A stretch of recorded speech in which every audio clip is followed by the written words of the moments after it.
is the Big O Show. This is the Big O Show. This is the Big O Show.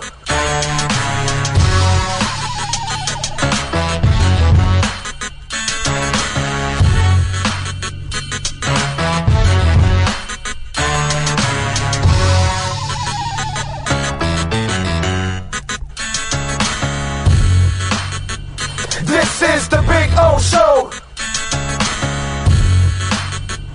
This is the Big O Show.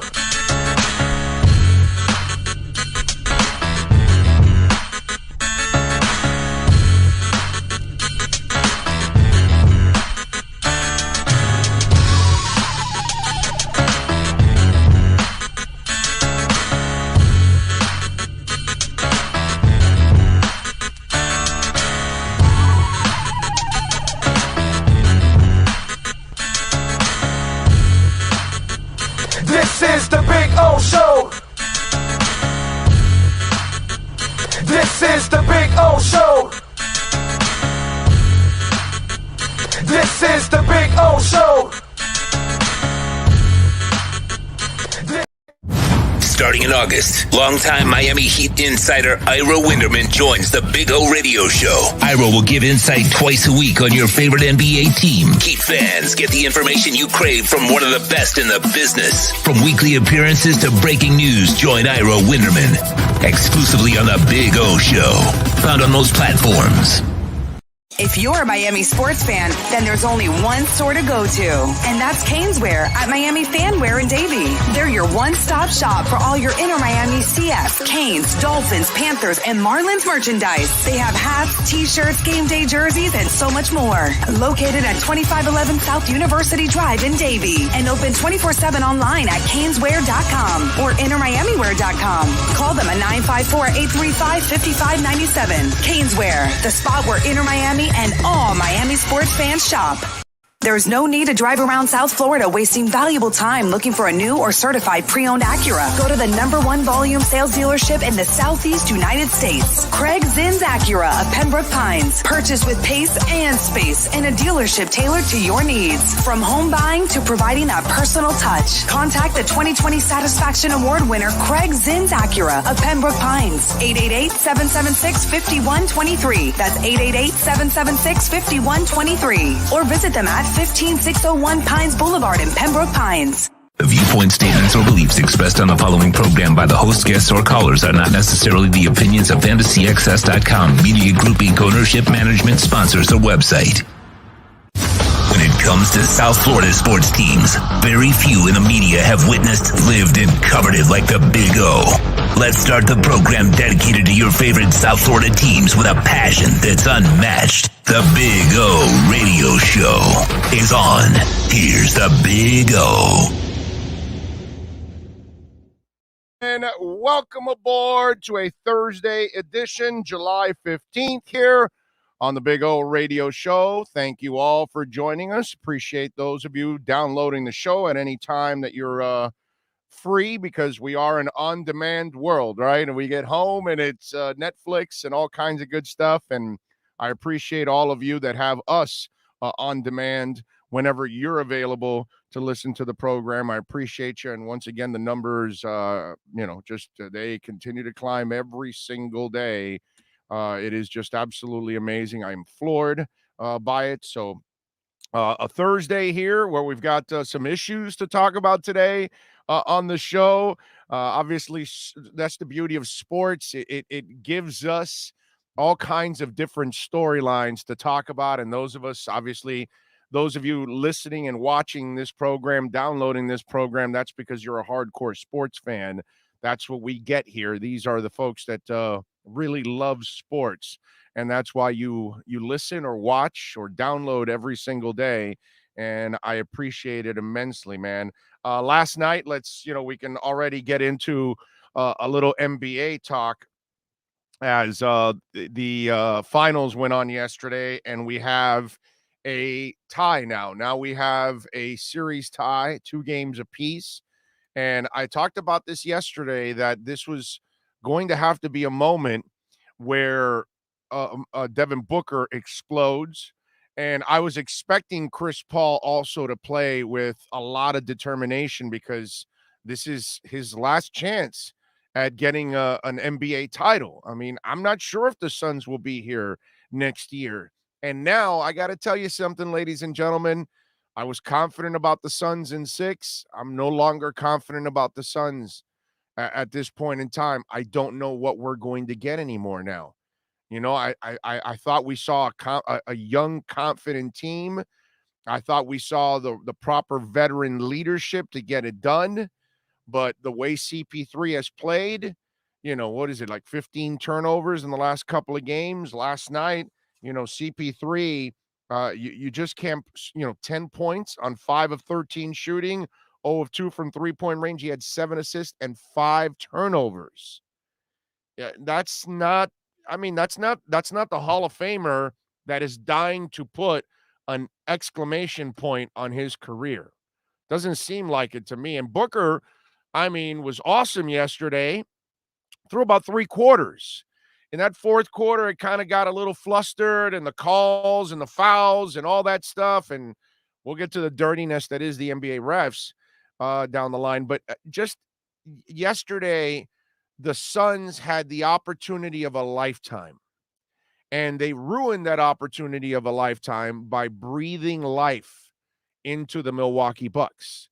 And so now, Middleton, what did he have? 40 points yesterday. Middleton was just absolutely sick. Drew Holiday didn't have a lot of points, but he had 7 rebounds, 7 assists, 3 steals, defense, very important. Obviously, they've slowed CP3's impact down to almost nothing in this series. And CP3, if he wants to have that last moment of his career, the problem is this is actually going to be more of a detriment to his career than a help to his career if they fail. And if he fails to show up in the finals, and a lot of people are going to say, well, wait a minute, dude, he had an opportunity to win the finals. Great player, but dude, he choked out in the finals. And that's what's going to that is what's going to happen to CP3 now. So he better wake up here in these next 3 games. The Suns better wake up in the next 3 games. Booker has got to learn to stay focused. He's young, but he's got to learn to handle whatever's going on and separate one from the other and then do your job on the court. And yesterday, what you saw was a team that all of a sudden now believes that they can win this series. When they're down 2-0, you have them questioning themselves. They go to 2-1, they're okay, now we've got some hope.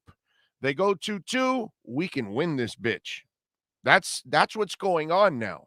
And the Suns, you're leading 2-0, you're going, all right, we're dominating, we're playing our game, we're going to win this.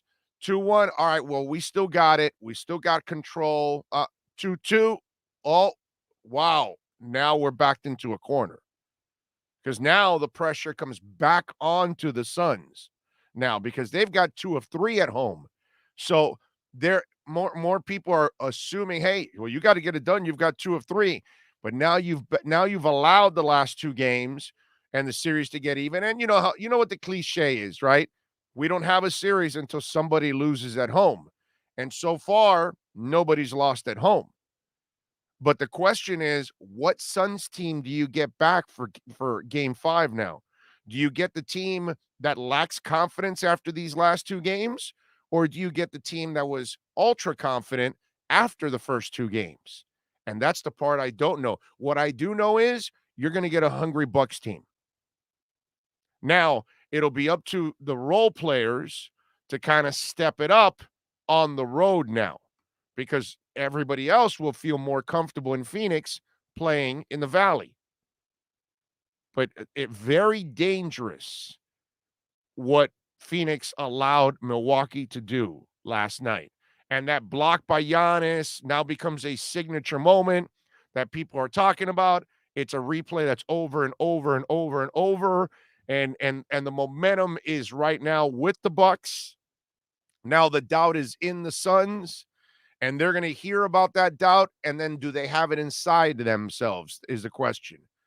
How much do the Suns now doubt themselves?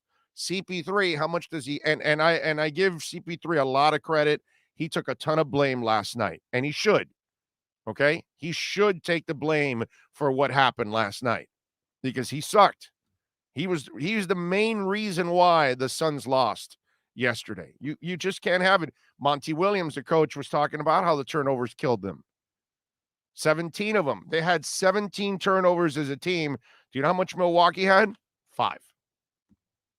They average just over 1 turnover a quarter. You take care of the basketball that way, you're going to give yourself a chance to win.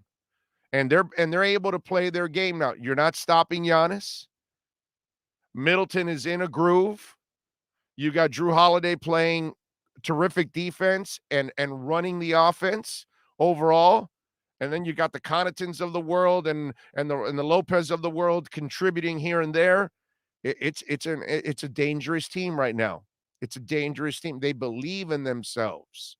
And this is a team that has, the other thing about Milwaukee, unlike Phoenix, they're tested. They've been through the hell of the playoffs, and they've been through prior years of failure, and yet they've shown the resiliency to come back year after year. And Giannis is awesome, but, that team is not. And look where they're at now. Now they're 2 wins away from the NBA Finals. So fighting through the adversity of the last couple of years for the Bucks psychologically makes them stronger in this moment than the Phoenix Suns, because the Phoenix Suns, ladies and gentlemen, are untested. We don't know anything about them. We know they're young, they're super talented, they got a couple of wily veterans, they've made a heck of a run, fine, but they haven't been tested. We don't know how they respond to failure. We don't know how they respond to losses. We don't know how they respond to pressure, because they haven't had any pressure. Since the bubble last year till now, they have not had any pressure because they're the darlings that have the gold high heels or whatever Cinderella wears, the slippers. In other words, the golden slippers right now. They're riding in the beautiful carriage. All of a sudden, did it turn into a pumpkin? Did Prince Paul turn into a toad? These are the things that we don't know because they're untested. We know this: Milwaukee's a mentally tough team because they've come back from prior. Remember how? Not remember, because only some of you are going to remember this, because not all of you are old. But you watched Michael Jordan and the Bulls get their asses kicked in the playoffs, right? And have to deal with the Celtics and have to deal with the Detroit Pistons, but that hardened them. And then finally, when they were good enough, they broke through and then dominated. And this happens to a lot of teams over the years. In order for the Pistons to have their run, they had to go through the Celtics. And so they had to kind of develop themselves too in the process. And all of these, there's a rite of passage sometimes for certain teams. And they need to feel the heartbreak before they actually feel the celebration. And other teams have done it in the past, and Milwaukee right now is in the middle of all of that. The Heat had their moment with the Mavs, and then the big three figured it out. But you needed that heartache. And then that heartache and heartbreak, can you bounce back from that heartache and heartbreak? And they did. And they're not the first ones. They're not the last ones. It's happened throughout the history of the NBA at times, as certain teams, when they're coming up, they have to take their bumps and bruises before they become those guys. Kobe Bryant was it a Western Conference final or was it a semi final? But when he was really young and Phil called the play for him and he missed a shot and the Lakers were out. But that was part of the process, part of the heartache. And so now you got to sit on it all off season and then come back and respond. The Milwaukee Bucks have had a couple of off seasons where they've felt that they underachieved and they could have done better. And they had to come back and play an entire season to get back to that point where they failed and then overcome it. Here they are. here they are. They've gotten through the playoffs, and they've overcome an 0-2 deficit in the NBA Finals. They have a lot of confidence. They're hardened. It's a different ball. It's a different team when you look at Milwaukee compared to what you're seeing with the Phoenix Suns. So we got to see if the young guns can rise to the occasion now and overcome some of the stuff that's happened to them, because this is all new to them. They don't know about this. They don't know about playoff embarrassments. They don't know about playoff losing. They don't know how to recover. We don't even know if they know how to recover from playoff losing. So we're going to find out on Saturday what this Suns team is actually made of. And if mentally they're tough enough. And for Chris Paul, this is a defining moment for you, my man. Okay? You've had every other excuse in the book because you haven't gotten there because your team or this and that or whatever. Now it's on your shoulders. Now the burden is completely on Chris Paul now. Okay? And you know, Allstate isn't there to save him, or State Farm. What was it again? Whatever. Anyway, so Seiler, whatever. You know, we'll see. You better step up. You better find a way. Okay? And we'll see what happens. It'll be interesting to see if the home crowd, they get juiced up again from everything that's going on. Plenty of things to talk about today on the show. Appreciate all of you out there. Remember, you can always reach out to us on Twitter at Big O Show. Many ways there. Also, smash the like button. Very important to smash that like button. Those of you that are watching, whether you're on YouTube, whether you're downloading the podcast, whether you're on Twitch, Facebook, whatever it is, if you're watching, I don't even know if we have many Twitch. I don't even promote it much. Actually, I think this is the first time I mentioned Twitch, and maybe this is the second time I mentioned in the first month of doing this. But whether it's Twitch or Facebook, any of that, make sure you smash the like button and of course subscribe and share. And remember, you can support us through Cash App or Venmo. It's Cash Big O Show. Search Cash Big O Show on Cash App or Venmo if you want to reach out to us. And Cody Douglas, thank you, sir, for sending one in yesterday. Thank you. He broke the ice actually on the Venmo. So thank you there, Cody. Appreciate you sending in the Venmo as always. What else do we have to talk about in this game?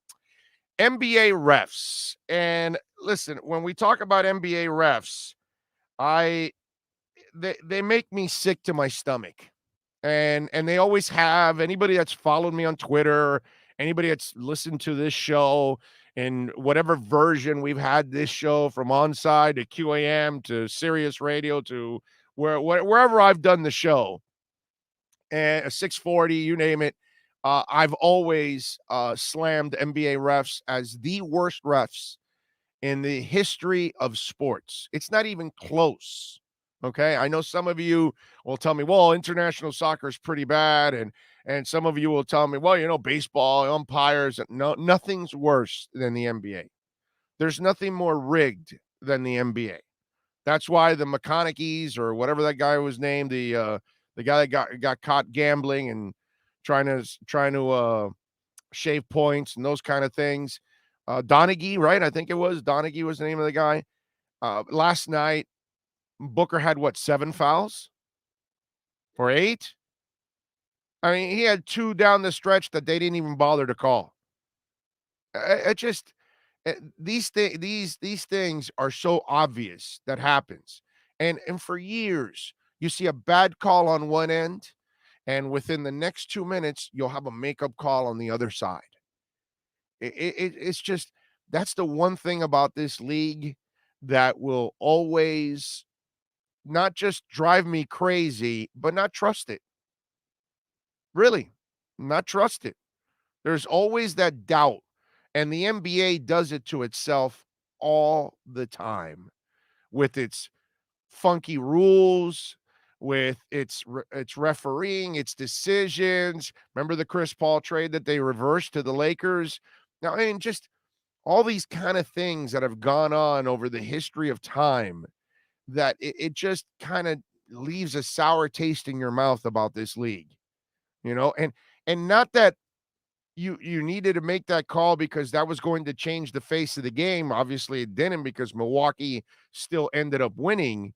But you've got to do the right thing in the middle of the competition. You've got to make it look. No, it's got to look. Not you got to make it look. It's got to look absolutely legit.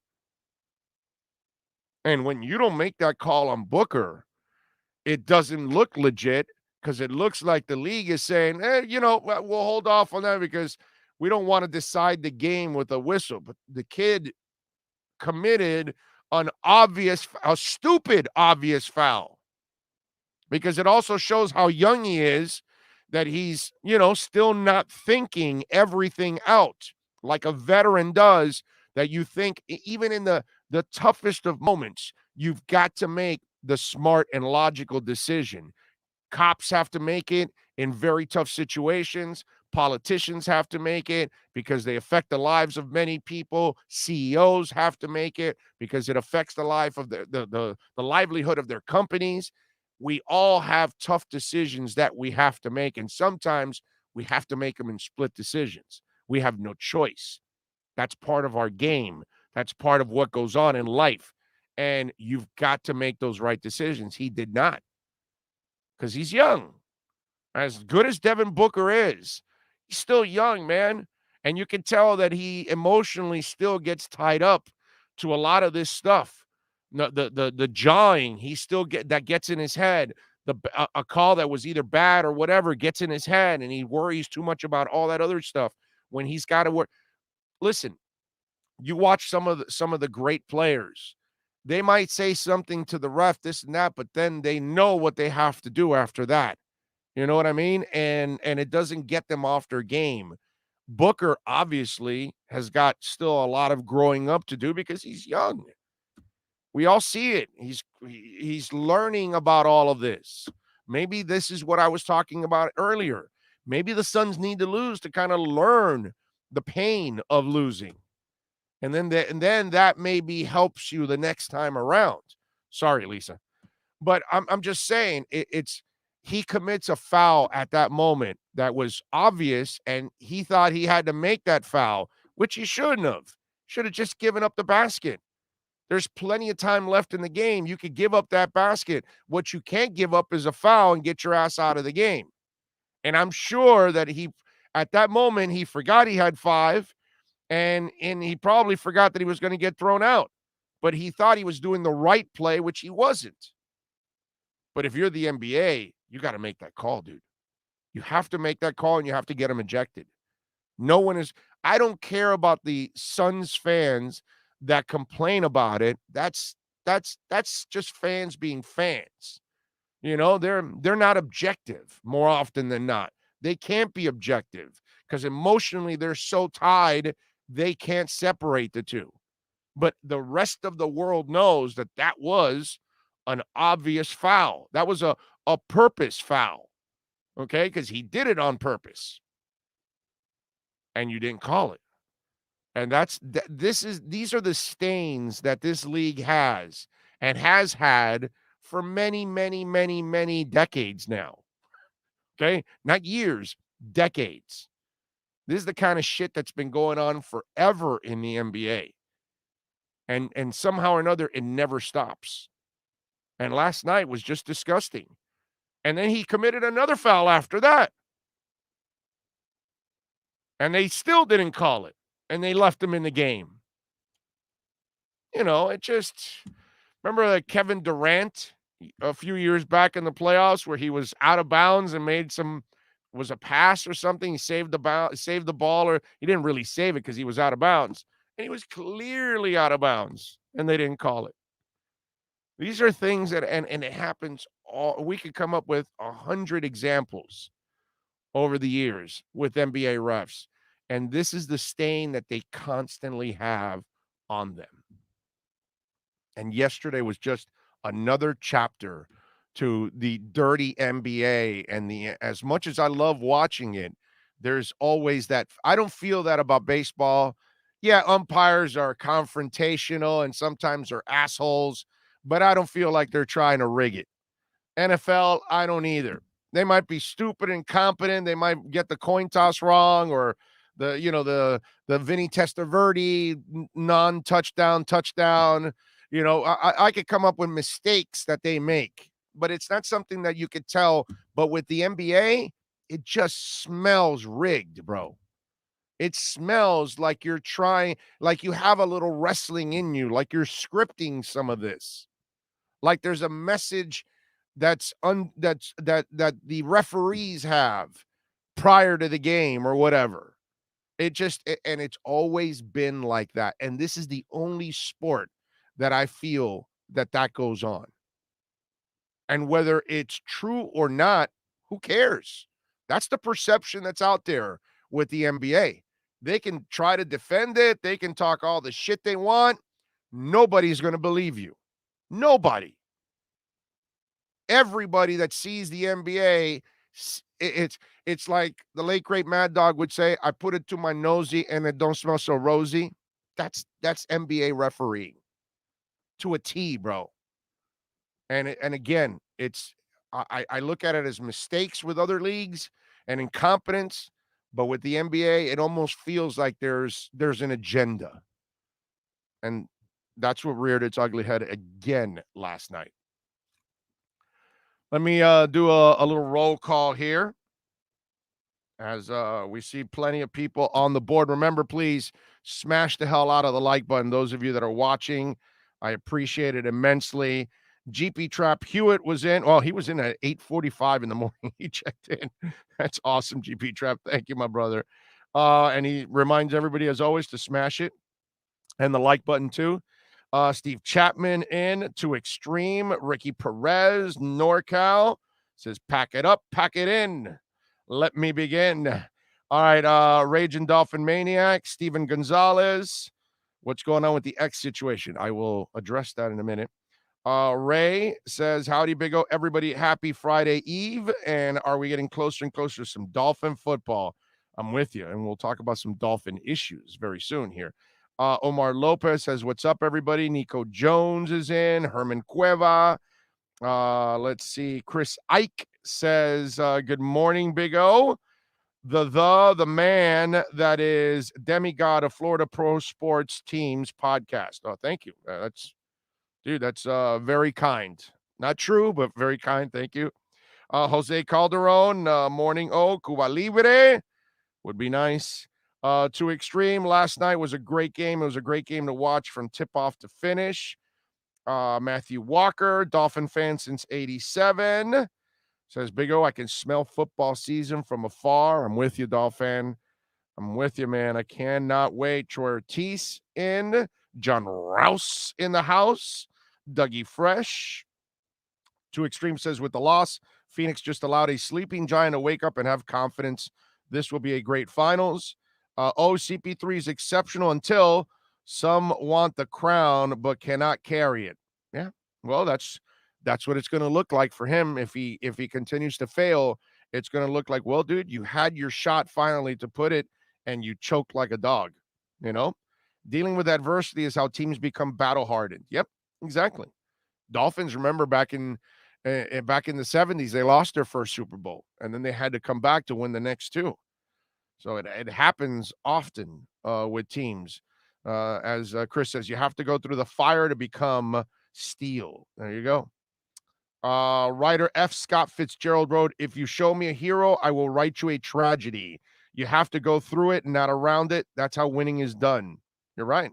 Tremolio says, boxing is more rigged. Yeah, but I mean, we're talking about major sports now. Boxing is, it's a niche sport. But yeah, you're right. It is pretty rigged. It is pretty disgusting. Super Boom Shack, Jeff LeBar, yes, Cinderella guitarist, passed away at the age of 58. We don't know the cause of death for the guitarist, unfortunately, but yes, Super Boom Shack, you are correct, sir. Jeff LeBar passing away. So our thoughts and prayers to the Cinderella family and their fan base, and obviously the LeBar family. 58, still a little too young, man. You still got some life left. Josh says, I'm a Suns fan and Book absolutely fouled him. The refs were awful the whole game. Yeah, well, that's NBA refs too, Josh, right? I mean, they're just normally horrible. They are the worst refs always in pro sports. Anthony says, haven't been here since Monday, but I heard on the podcast yesterday you're doing Venmo now. Thank you for taking my advice. Well, listen, man, you guys make this show, right? You know, I unlike, let's say, QAM and 790 and these companies that run it, that they are just running corporate machines and they don't give a shit about you guys and they don't want to take your phone calls and they don't want to connect with you and they don't even want to put together a lot of local programming. In fact, they're eliminating programming as we speak. You know what I mean? They just continue to eliminate programming. I've never been that guy. Never been that guy. I love connecting with fans. I love taking your calls if we have phone calls, your texts, your tweets, your social media posts, whatever. If you meet me out in the street, everybody knows it. Anybody and everybody that's ever met me.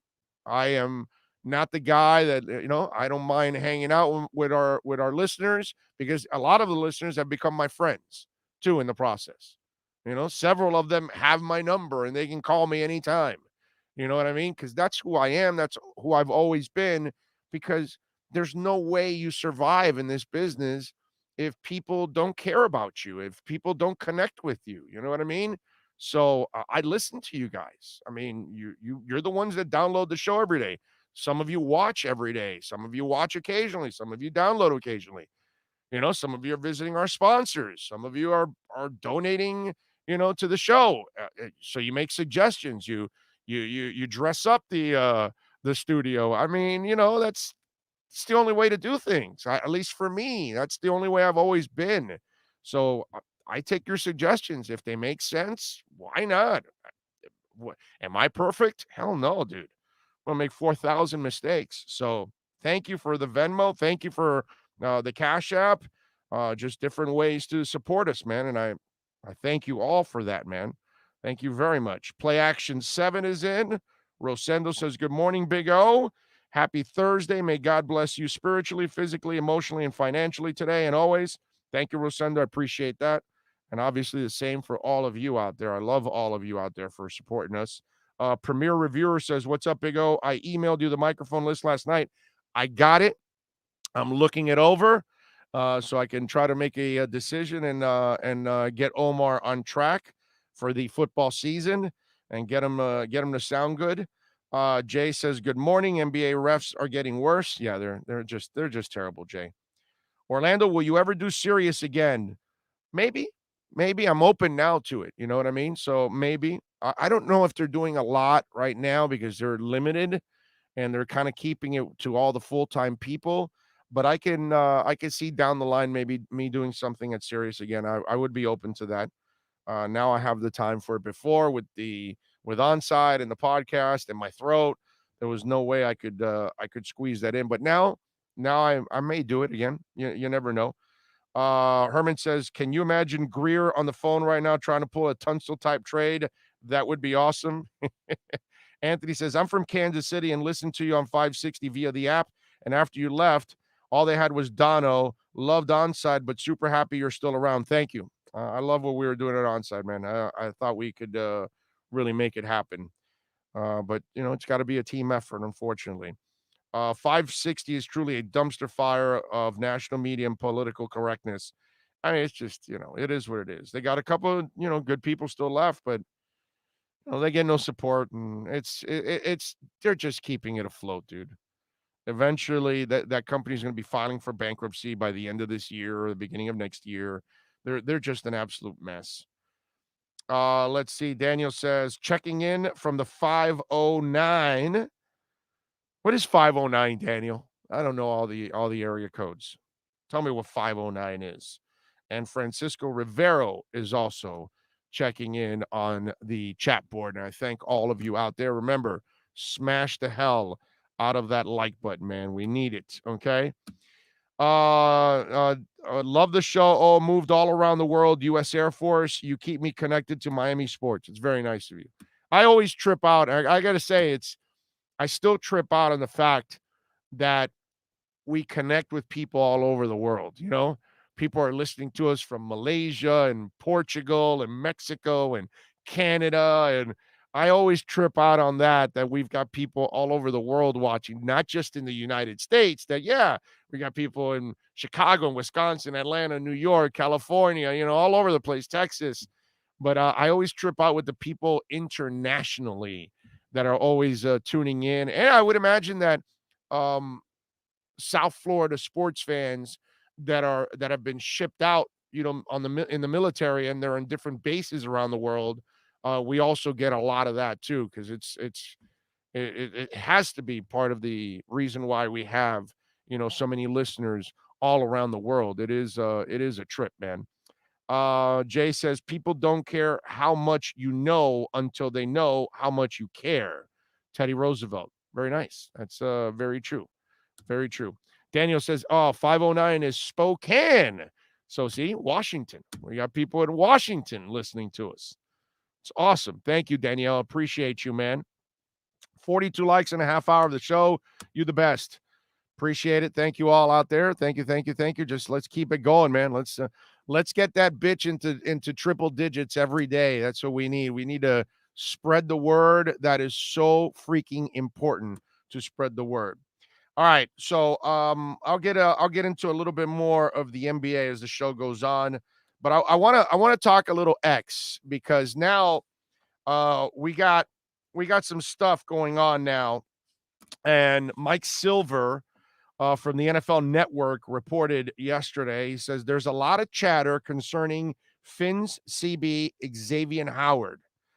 And let me explain to you what's going on now in the scene. Okay.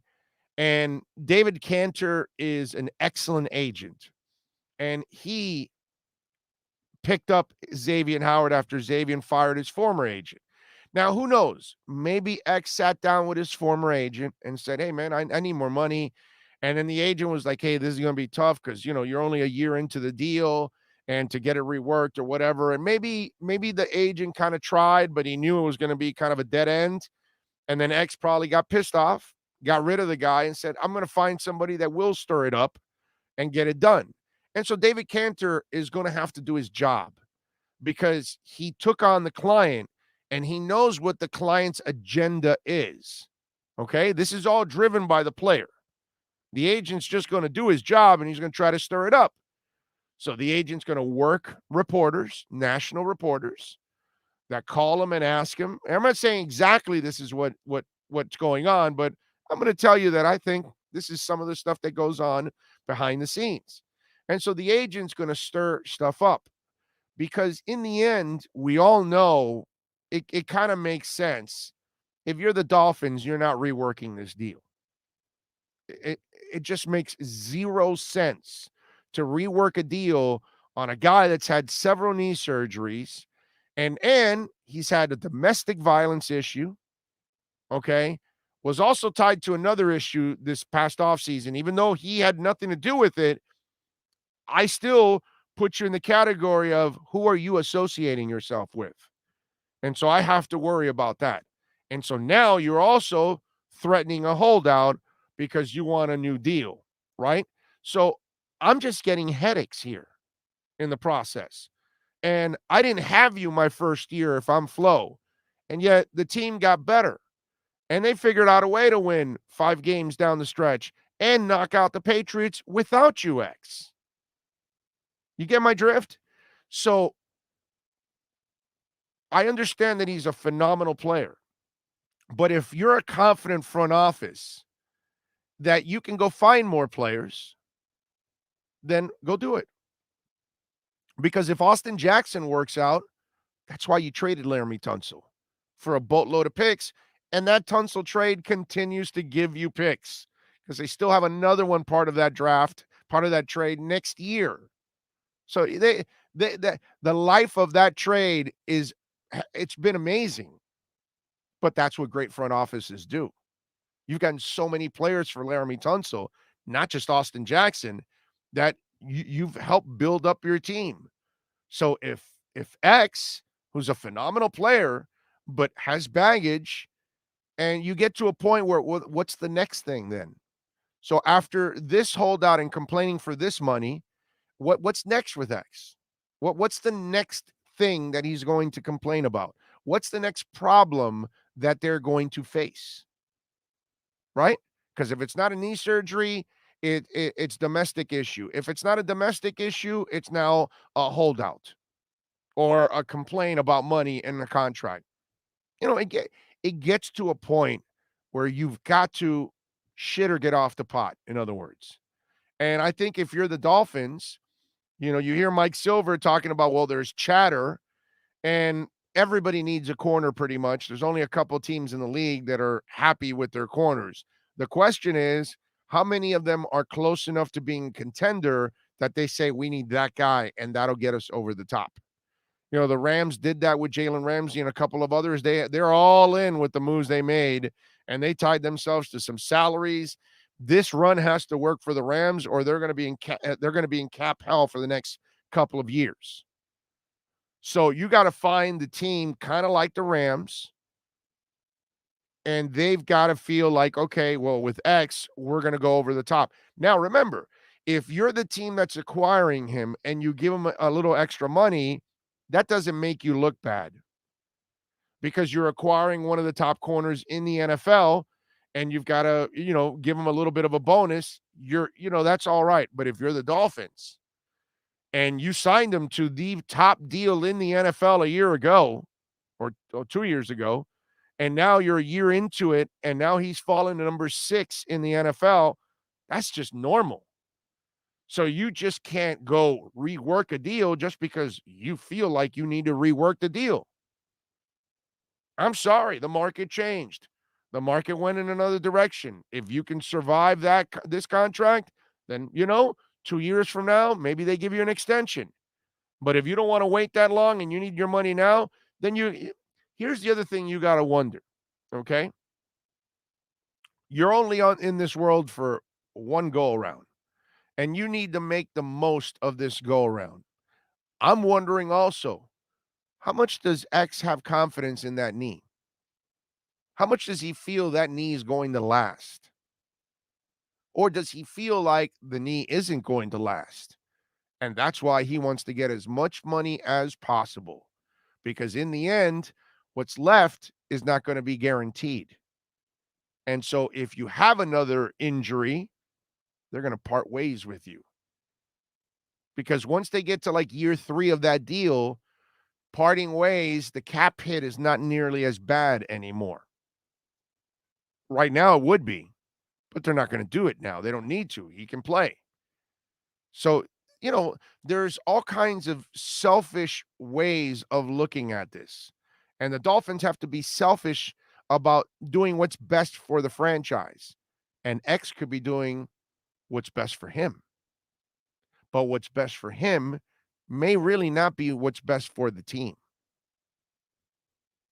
And if you're confident that Noah Igbinoghene is going to be a player, then you move X.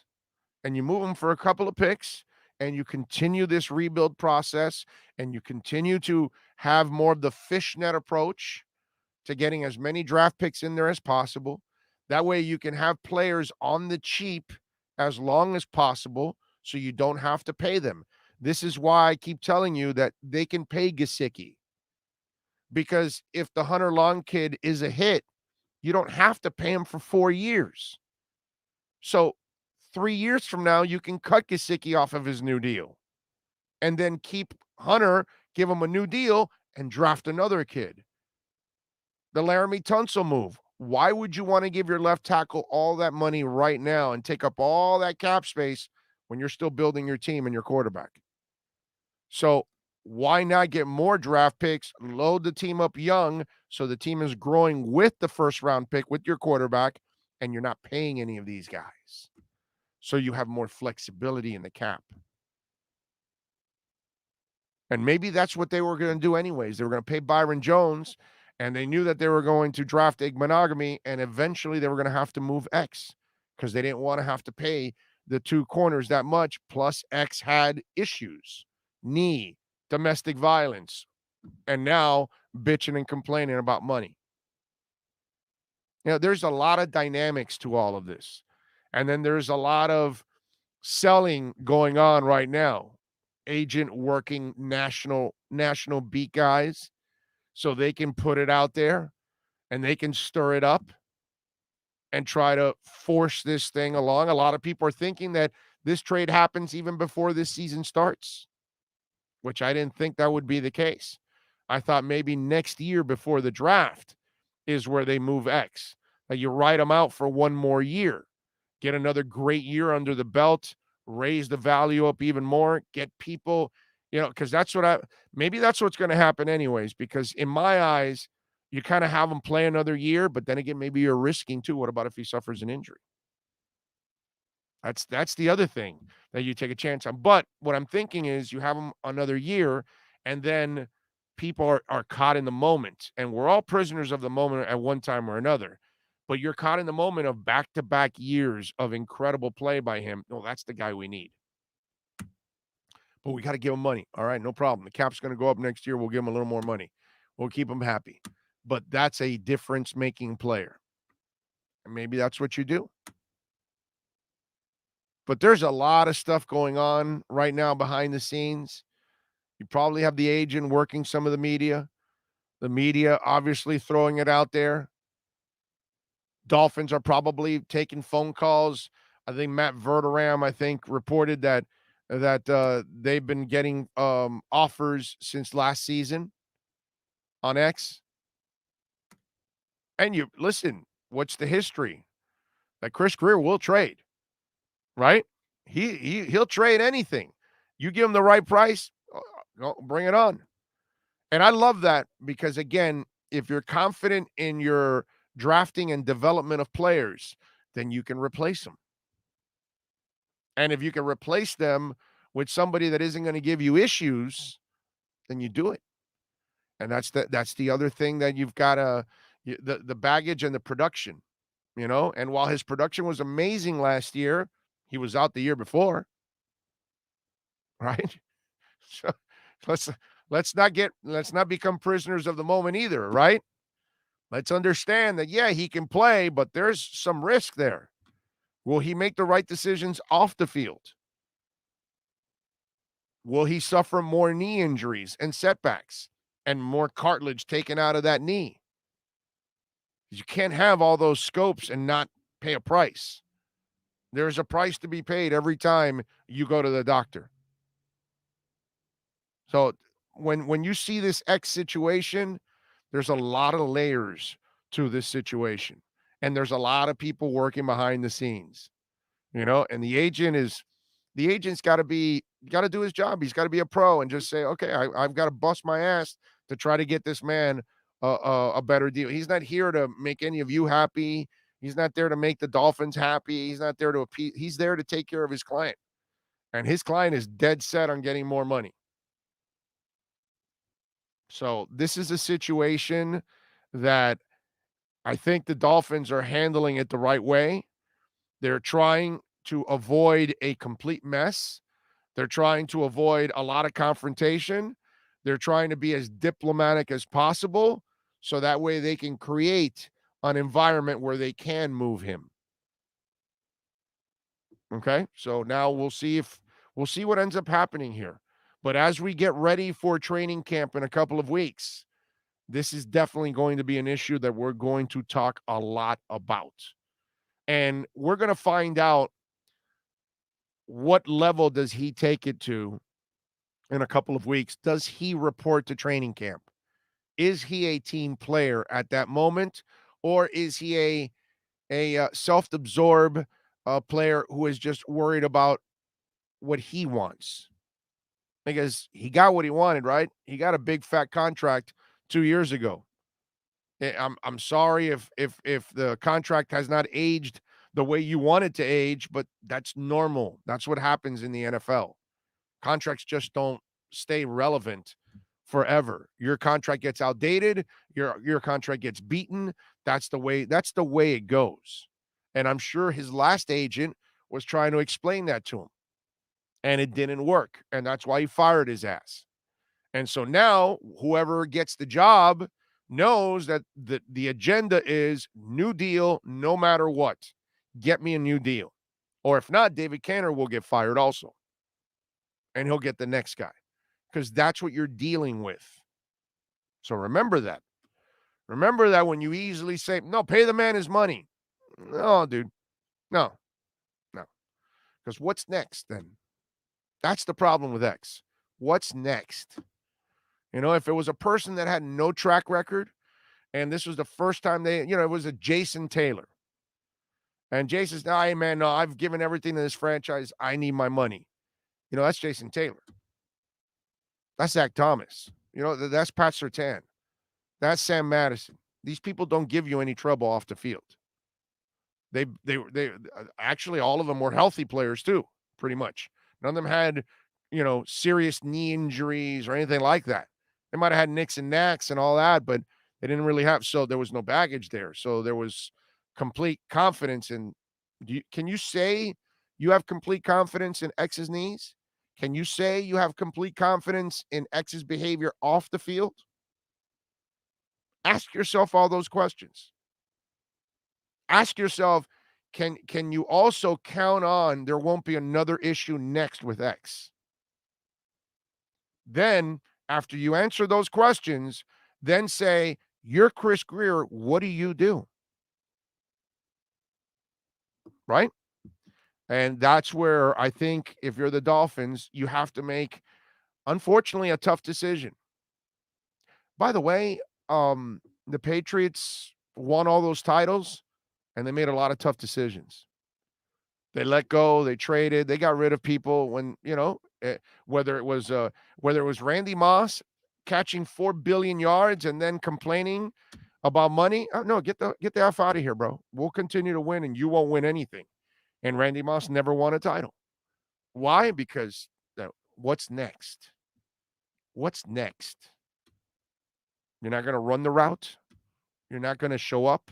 You're going to complain about money, right? What's next? Some coaches, they don't want that, bro. They don't want to deal with what's next. No, I don't want that. I don't need distractions. I need professionalism. I need commitment. Okay? We agreed on a deal. End of story. You signed it. We offered it. Best deal in the NFL. At that point, everybody's happy. Now you're going to complain? Those are the things that you want to ask yourself when you're trying to decide what the hell is going to go on here. What's next? All right, remember to reach out to us on the YouTube chat board like many of you have. Email bigoradioshow@yahoo.com. That's bigoradioshow@yahoo.com. On Twitter, Big O Show. Follow us there. You'll find out about everything going on with the show.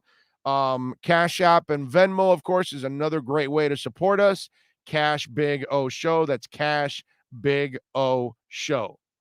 T-Bone says, Big O, what is fair value for X? That's a great question, T-Bone. I mean, listen, as a big mouth, radio host here, I'm going to say a first, a third, and another third the following year. Something like that. I think that would be fair. I don't think you're going to get 2 number ones like you did with Tunsil. I don't, because he's got a knee injury history. He's got a domestic violence issue, and you've got to give him more money. So I think it'll be at least a first rounder and a third maybe, and then maybe another third the following year. Something like that. I would go with a trade like that. Okay? And I get some of you, well, this guy's worth more. Probably is. But there's baggage. And that's now if he gets more, I mean, Chris Grier is a monster, bro. But I'll go that way. I'll go first and 2/3. Okay? I'll say something like that. Big O, it will be a lot of mad fans if X walks or gets traded. You know what, dude? Who's complaining about Minka now? Right? Team's fine. They went from 5 wins to 10 wins. Screw Minka. Not worried about Minka. Won't worry about X, man.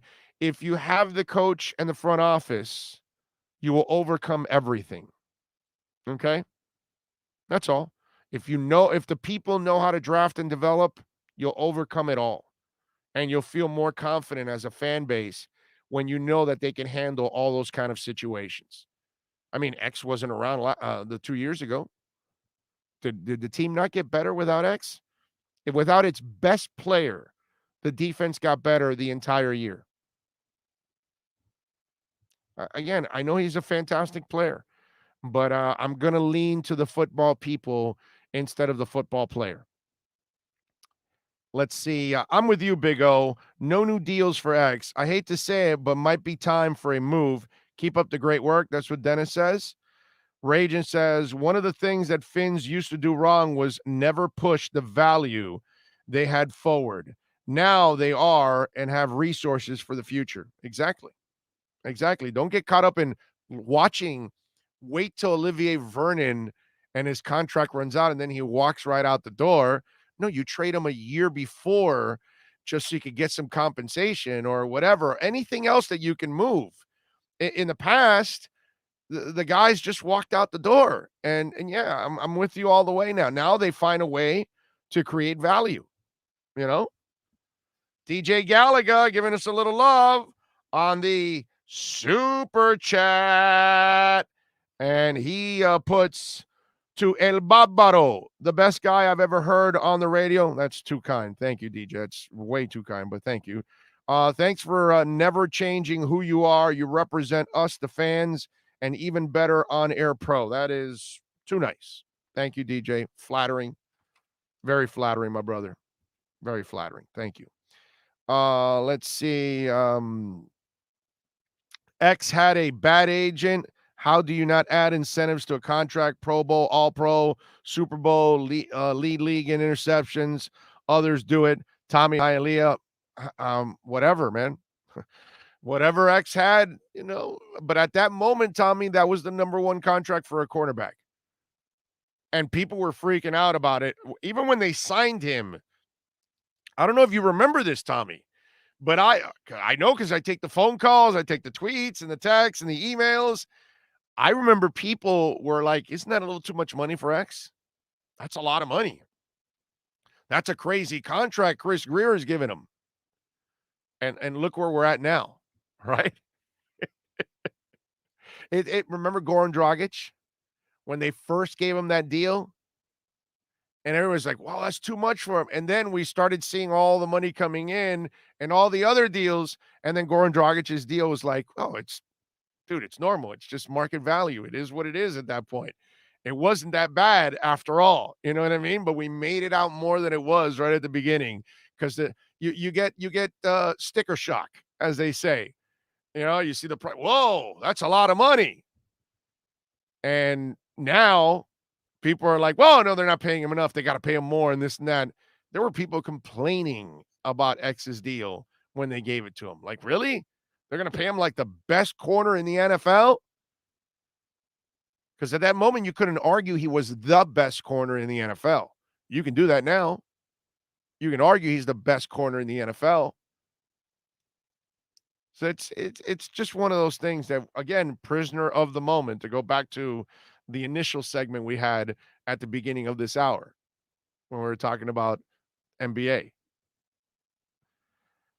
Let's see. Rosendo says, check out Dudley Do Wrong. He had an excellent video of the trade scenario X will go to. The Saints sounds like the best option. We will get a first-round pick, and their center will clap.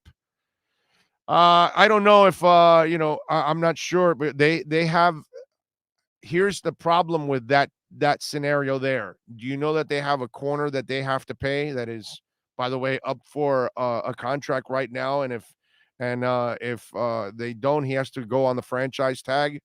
So the franchise tag is a hard cap number.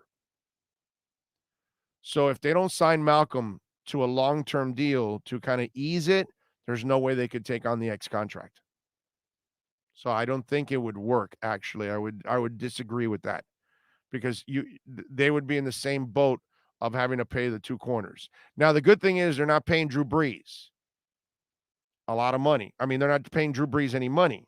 Although there must be some dead cap money this year from that contract. There has to be something.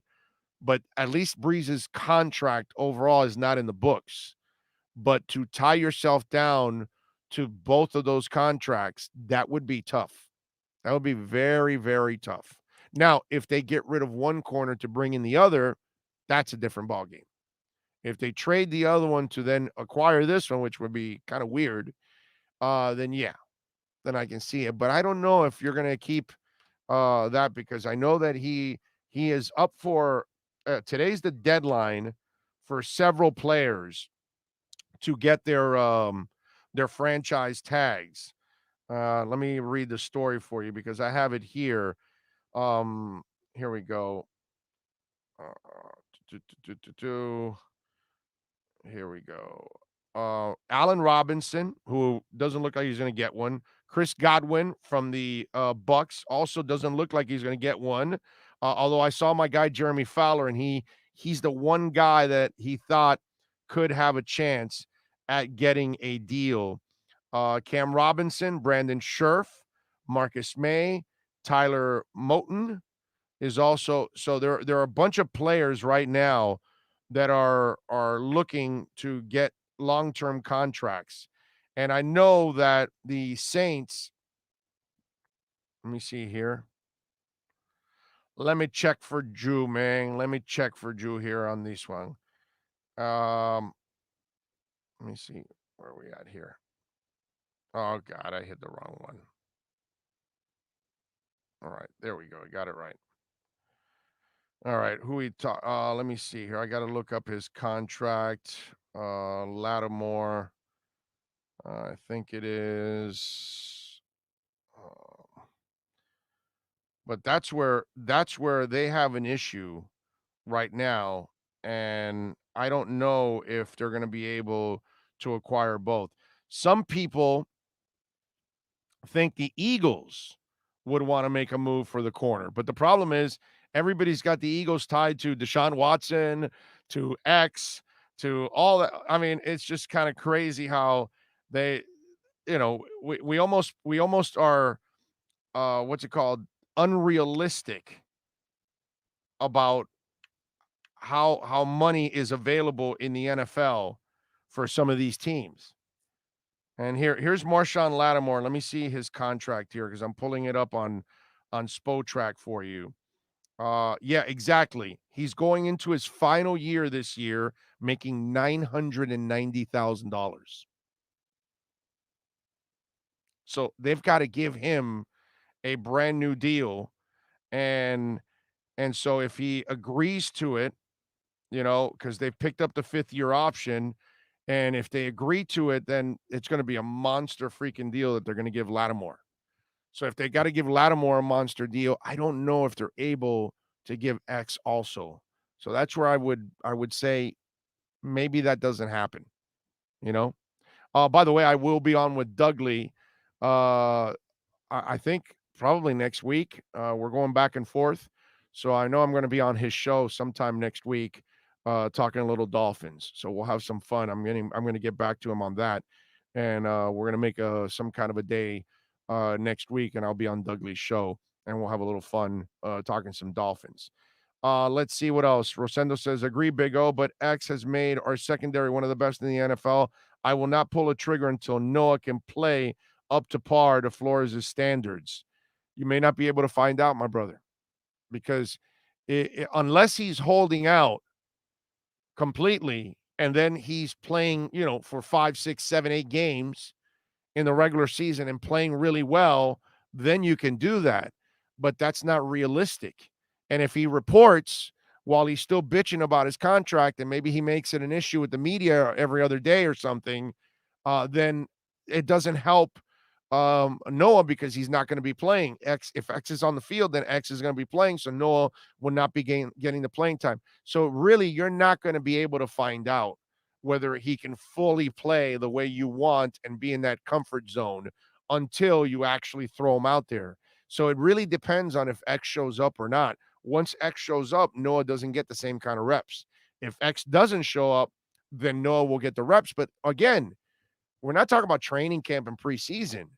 We still have to see him in a regular season game, in regular season moments, when offensive coordinators are looking at you and they're deciphering everything you can or cannot do. You know what I'm saying? So we really will not know whether the kid can play or not until, as the cliche says, the bullets are flying. But by when is this X trade going to go down most likely? T-Bone, I don't know, man. I don't know. Some will tell you right before the season starts. Some will tell you next year, right when the off season starts, before the draft. I don't know, my brother. I don't know. I have no idea. Maybe it happens during the season, right before the trading deadline. Somebody gets really desperate and they're trying to make a run, and they offer the Dolphins the world for him because he'll be the difference in what they're going to do. You just don't know. He outplayed his contract, and if he wants a new deal, trade him and get the best deal for us, not him. I'm with you, Joe. Igbenogany was one of the worst CBs I've ever seen his rookie year. I know it was his rookie year, but he got burnt more than toast. Hope he turns out to be good if X gets traded. Anthony, Pat Surtain was completely lost too at the beginning of his career also. Plenty of corners. By the way, who the hell was X his first year? Nothing. He wasn't anything special his first year. He had to grow into becoming a great player also. A lot of guys don't become great players right away. So let's not do that right now, because I'm not. We got plenty of people that were off of the Gesicki bandwagon the first year. Oh, he's terrible. He can't play this and that. Where are those people now? I want to know, because I heard a lot of you. I didn't jot it down and take, screenshots and all that stuff, but there were a ton of people slamming Gesicki. Where are they? They disappear like when you turn on lights in a room and the roaches scatter. You know what I'm saying? I'm not doing that, man. I'm not giving up on a rookie. And I'm so sick of watching rookies struggle their first year. I can name 100 rookies. I can name Paul Soliai sucked for 3 years before he became a really good player. 3 years Paul Soliai sucked. Okay? He was pedestrian at best his first 3 years. His fourth year was the year that he finally broke out and showed you something, and then he became a monster and was a heck of a defensive tackle for a few years. But it took him several years to figure it out. I'm not doing that, man. Don't do that to yourself either. Don't be giving up on rookies right away, because it happens all the time. They come in and they are shell-shocked. This league is harder than they ever even imagined. Mentally, physically, everything. The demands are crazy. Kyle Krabs gave a good opinion of where X could go if traded. Yep. And Kyle Krabs will be on exclusively with us starting in August. Every single Wednesday. Kyle Krabs right here on the show, baby. I love X, but if he's not the best CB, maybe top 5. I can't say that about many. Wait a minute. I love, but he is not the best CB, maybe top 5. I can't say that to many penalties, and he doesn't guard the number 1 receiver. He's a hell of a player, bro. I'm not going to take anything away from the guy. The guy's a monster player. It just comes with a lot of stuff. Comes with a lot of baggage. You know what I'm saying? All right, let's do this. Let's take a quick break, because we got to start off hour number 2 of the program. Give me 2 minutes to recharge, drink a little water, and we'll be right back here on the Big O Radio Show. Sports fans love a place with great food, cold drinks, and TVs everywhere. That's why sports fans love Sports Grill and their 7 amazing locations. Check out the Bird Road location at 11481 Southwest 40th Street in the back corner of the West Bird Shopping Center. Sports Grill is also now offering some great employment opportunities. All kinds of positions are now available, from kitchen to hosting. Call for more information at 305-485-8845. From wraps to salads to amazingly delicious specialty dishes, Sports Grill is the home to the legendary special grilled wings. Since 1987, Sports Grill, good food, good drink, and good friends. This is the Big O Show. For over 16 years, EJDConstruction.com has provided South Florida residents quality craftsmanship, accurate project management, and exceptional service. That's why EJDConstruction.com is an A-rated member of Angie's List and the Better Business Bureau. When you're looking for the right custom home builder for additions or home remodeling, please call my friend Eric at 305-433-4843. That's 305-433-4843 for EJDConstruction.com. Starting in August, longtime Miami Heat insider Ira Winderman joins the Big O Radio Show. Ira will give insight twice a week on your favorite NBA team. Heat fans get the information you crave from one of the best in the business. From weekly appearances to breaking news, join Ira Winderman exclusively on the Big O Show. Found on most platforms. There's no need to drive around South Florida wasting valuable time looking for a new or certified pre-owned Acura. Go to the #1 volume sales dealership in the Southeast United States. Craig Zinn's Acura of Pembroke Pines. Purchased with pace and space in a dealership tailored to your needs. From home buying to providing that personal touch. Contact the 2020 Satisfaction Award winner Craig Zinn's Acura of Pembroke Pines. 888-776-5123. That's 888-776-5123. Or visit them at 15601 Pines Boulevard in Pembroke Pines. The viewpoint, statements, or beliefs expressed on the following program by the host, guests, or callers are not necessarily the opinions of FantasyXS.com, Media Group Inc. ownership, management, sponsors, or website. When it comes to South Florida sports teams, very few in the media have witnessed, lived, and covered it like the Big O. Let's start the program dedicated to your favorite South Florida teams with a passion that's unmatched. The Big O Radio Show is on. Here's the Big O. All right, we're ready. Hour number 2 of the program. Appreciate all of you, as always, for keeping it locked here on the show every single day. Don't forget, you can reach out to us on the YouTube chat board. You can also reach out to us on email, Big O Radio Show, Twitter, Big O Show. And, of course, you can support us on Cash App and Venmo. All you got to do is search Cash Big O Show. That is Cash Big O Show. And find us there, and appreciate it as always, man. Thank you out there for always supporting our show any way that you can. Carlos says trade X and a first and extras. If 75 million is enough, then probably 90 million won't be enough in a year's time. He's had one, yes, great year. You're right. He's had only one great year. You're right. That's something that you really cannot argue, but it's a hairy situation, ladies and gentlemen. So all I can tell you, it is an ugly situation right now for the Miami Dolphins. But I think one that they will end up actually benefiting from when it's all said and done. It sucks to lose good players, but you've got to do things that are best for the franchise, not necessarily the player. And if you're able to get compensation, then you can create an even better team, because you're going to get multiple players for one. So if you go out there and you hit on a couple of those players, then all of a sudden you become a much better team. And listen, in the end, if Noah becomes a good corner and Byron Jones does his job, you're going to be fine. And then they can draft another guy. That's the way it is. Let's see. What do we have here? Somebody says, GP Trap, Panther News. Nice move by Zito. Buyout Yandel, protecting Forsland and new contract. Okay. All right. Zito's good, man. Zito actually gets it, So that is that is news. Let me see. Let me read it for you guys here.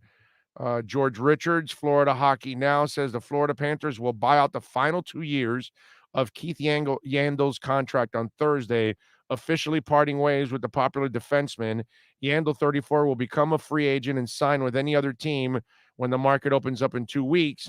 On Wednesday, came to light that Bill Zito did not ask Yandel to waive his full no movement clause in his contract before the Panthers have to present their protected list for the Seattle expansion draft, which is due Saturday afternoon. Word out of Florida potentially using a buyout on Yandle has been floating around NHL circles for weeks.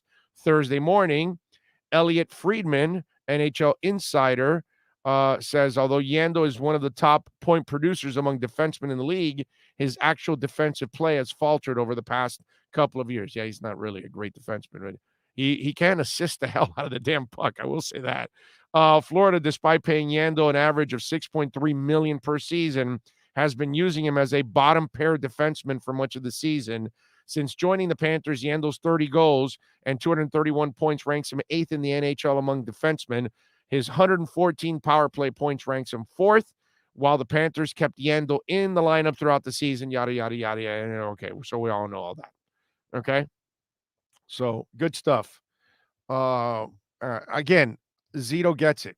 Zito has been just a blessing for the Panther organization. I give them credit. I give them a lot of credit for having the balls to get rid of Dale Talon, because that had to go already.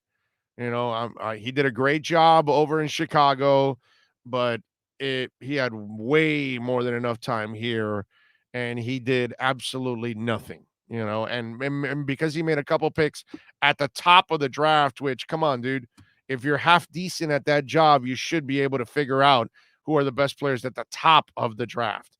But outside of that, he just didn't do enough for this team. So I love everything about what the Panthers are doing right now. I think finally now they're going to head in the direction of becoming a consistent winner now with those guys. So and remember what we talked about with the Suns earlier in the first hour, that kind of a rite of passage that you've got to go through tough times to get through the better times. Well, the Panthers now got their experience. They got their asses handed to them by Tampa. Now they know what they've got to do to try to get to beating the best team in the league. The one thing that I still say is going to hurt this team for a long time, and I'm not breaking any news here or enlightening anybody out there, but that goalie contract is going to be a cancer. Because if the young kid becomes the guy and you're not using, Bob, and Bob's going to be a $10 million backup, that's $10 million sitting on the bench, which you can go get yourself one amazing player or two very good players for that kind of money. And that part sucks. That part absolutely sucks for the Panthers. Well, then again, Dale Talon. Way to go, Dale Talon. Way to go, buddy. It's Dale Talon. While he might have made a couple picks early in his run, he kind of ended up hurting the team more than helping them. It's the same thing as Inter Miami. They hired a guy that had done a good job in Atlanta, but what he did ends up, setting that team back for a couple years now because of all the mistakes that he made. It's a shame, man. Let's see. Hilbert says, look for the Thrill Williams to do well this season. Okay. Lisa, afternoon, Fins fans. Late start today. Still licking my wounds from last night. LOL. Yeah, your boys are going to get the ultimate test now, Lisa, from here on out. Well, their mental toughness will be tested. We talked a lot about that at the beginning of the show. We addressed a lot of that stuff too on the program. Anyway, got a bunch of things to talk about with you here on the show. Richard Sherman. It was breaking yesterday when we were on the show, and I got to tell you, it's sad to see what's going on. Richard, for those of you that don't know, which I doubt, I'm pretty sure most of you know, was arrested, resisting arrest, burglary, domestic violence, and malicious mischief for attempting to break into a home where his ex-wife's parents live. Now, the wife came out and said, hey, this is not him. Nobody got hurt, not our children. Nobody got hurt throughout the process. But the 911 call is disturbing. He's being aggressive. He has sent text messages. He's trying to leave now in the house. He's being aggressive. He's wrestling with my uncle. He's threatening to kill himself. He has sent text messages to people saying he's going to hang himself. What comes to your mind right away? CTE, right? I mean, Richard Sherman's like a really smart dude, bro.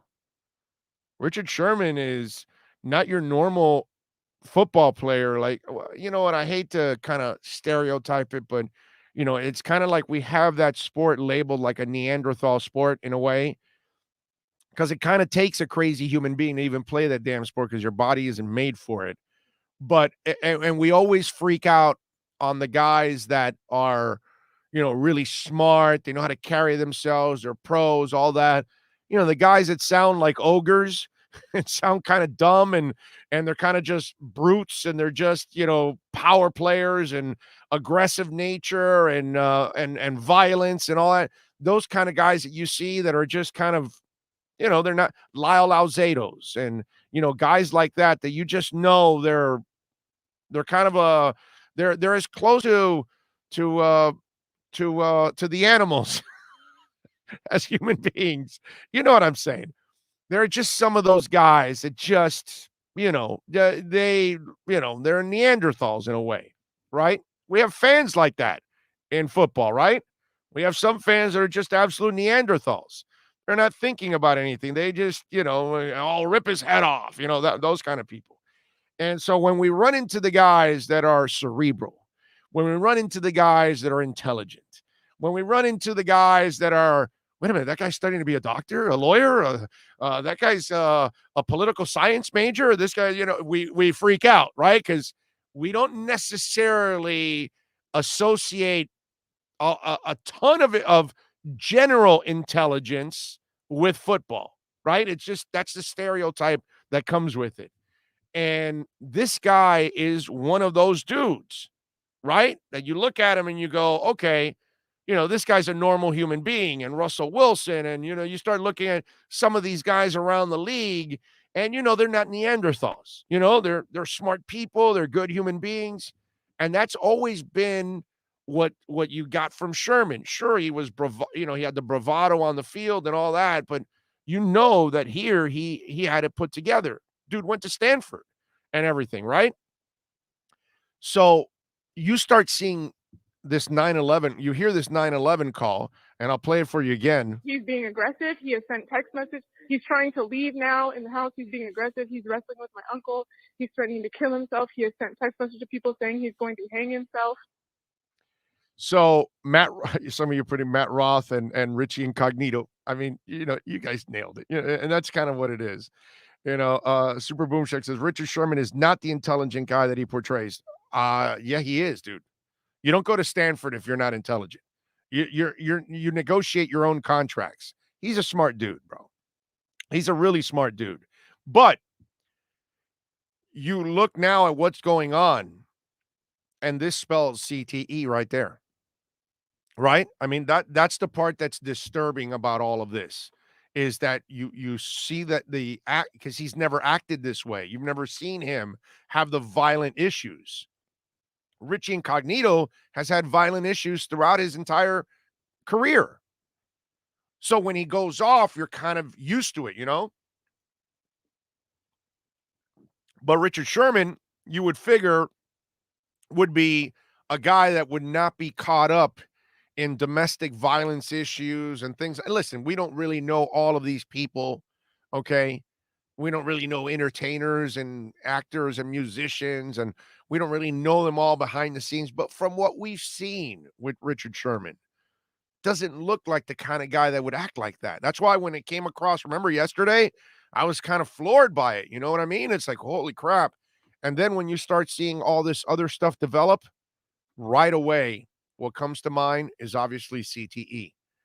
And it's scary to think that, this is a guy that still wants to play, still wants to keep going with his career, which I doubt now that's going to happen because, being Jordan Reed chance after chance, and that guy had like 400 concussions in the league. But I would imagine now that I'm just hoping that Richard Sherman gets some help, because he could have hurt somebody in that incident. Could have hurt the parents, could have hurt the wife, you just never know. So, and you hear this story of the cop trying to subdue him and trying to connect with him by telling him, hey man, I years ago I was a valet guy and I parked your car, and then, he's trying to reach him. He's trying to socialize with him. He's trying to connect with him in the middle of trying to subdue him, and they had to even release a dog on him and everything. The one of the officers also trying to subdue him got injured. So that's why he's got a resisting arrest charge. It's sad, man. It's sad. It really is, because here's a guy, yeah, Junior Seau, Super Boom Shack, right? Junior Seau was like nice, man. Like a really nice dude. Every time you talk to him, super classy, cool. And then you hear about him, and he has the wherewithal of shooting himself in the chest so they can check his brain, which tells you the kind of hell that he must have been going through, that he wanted to kill himself, but yet he still wanted somebody to check his brain because it might help somebody else down the line. But he wasn't willing to live in that hell. And again, I can't relate to this. None of you can relate to this because we don't suffer from CTE. We don't know what it does to you. It's like, also it's like depression in a way. When somebody tells you I'm suffering from depression and you don't suffer from depression, there is no way you can relate to that person, because all of us, we've been depressed. Everybody's been hell, I was just recently depressed. Okay? From the situation with Onside Radio. But I didn't go into a depression. And I don't know what it's like to be in a depression. I don't know how to relate to that. I can't, when somebody explains it to me or somebody's going through it, I cannot relate with them. I have to feel, bad for them. I want to help them if I can. I can support them, but I can't relate to them because I don't know what that hell is like. I know what it's like to be depressed, but I'm the guy that I can't stay depressed very long. I can't dwell on things. I move on. You know what I mean? And I say, okay, well, how do I overcome this? By trying something else and fixing it and moving on. And obviously this is what I'm doing. And I'm fine. I'm happy. I'm ready to go. I do this every day with plenty of energy. More energy than most people. You know what I mean? But I can't relate to it. So I don't know the hell that Richard Sherman might be going through or Junior Seau went through. And none of us do. If we don't suffer from it, we don't know. We don't know what it's like. But I know this, when you're acting like that, just out of the blue, it's not like he's had a violent issue all the time. It's not like he's had several. It's not like he's Pac-Man Jones that's been arrested 10 times. So if Pac-Man is involved in something, some kind of an altercation, are you surprised? No. Of course not. Why? That's his history. He has a violent history. Right? If, what's that scumbag that also plays football? Vontaze Burfict or Burfict or whatever the hell that name is. If that guy gets in trouble, what are you going to say? Oh, no, but that's him. That's who that guy, that's the Neanderthal, by the way, right there. That's the guy that goes with Matt Roth and Richie Incognito. There's your Neanderthal right there, Pac-Man Jones and Vontaze Burfict. They fall into that. That's the image that you get from players sometimes with football. But, I see that situation with Richard Sherman, and it just pains me because that's what this game does to some of these human beings.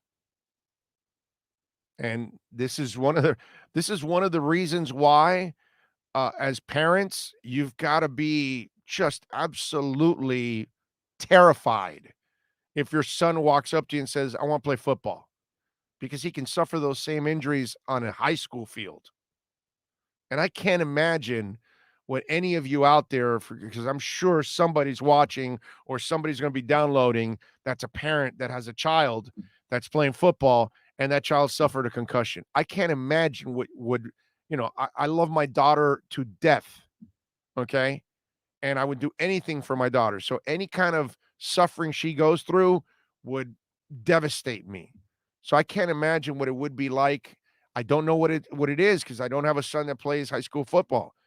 But I can you imagine your son playing high school football and he's lying on a field concussed? And then why would you want him playing that sport at this point? As much as I love football, okay, I wouldn't want my son playing football just for that fear. You don't know which hit is going to cause that CTE. You don't know if that hit will cause some kind of dementia down the line. Remember, the body's not made for football, and your head is not made for collisions. And that dude is a safety. That's a collision position. That's the one thing that overtook me watching that Richard Sherman story, is that poor man could be suffering from CTE now. And what is the rest of his future now at this point? What kind of treatment can he get?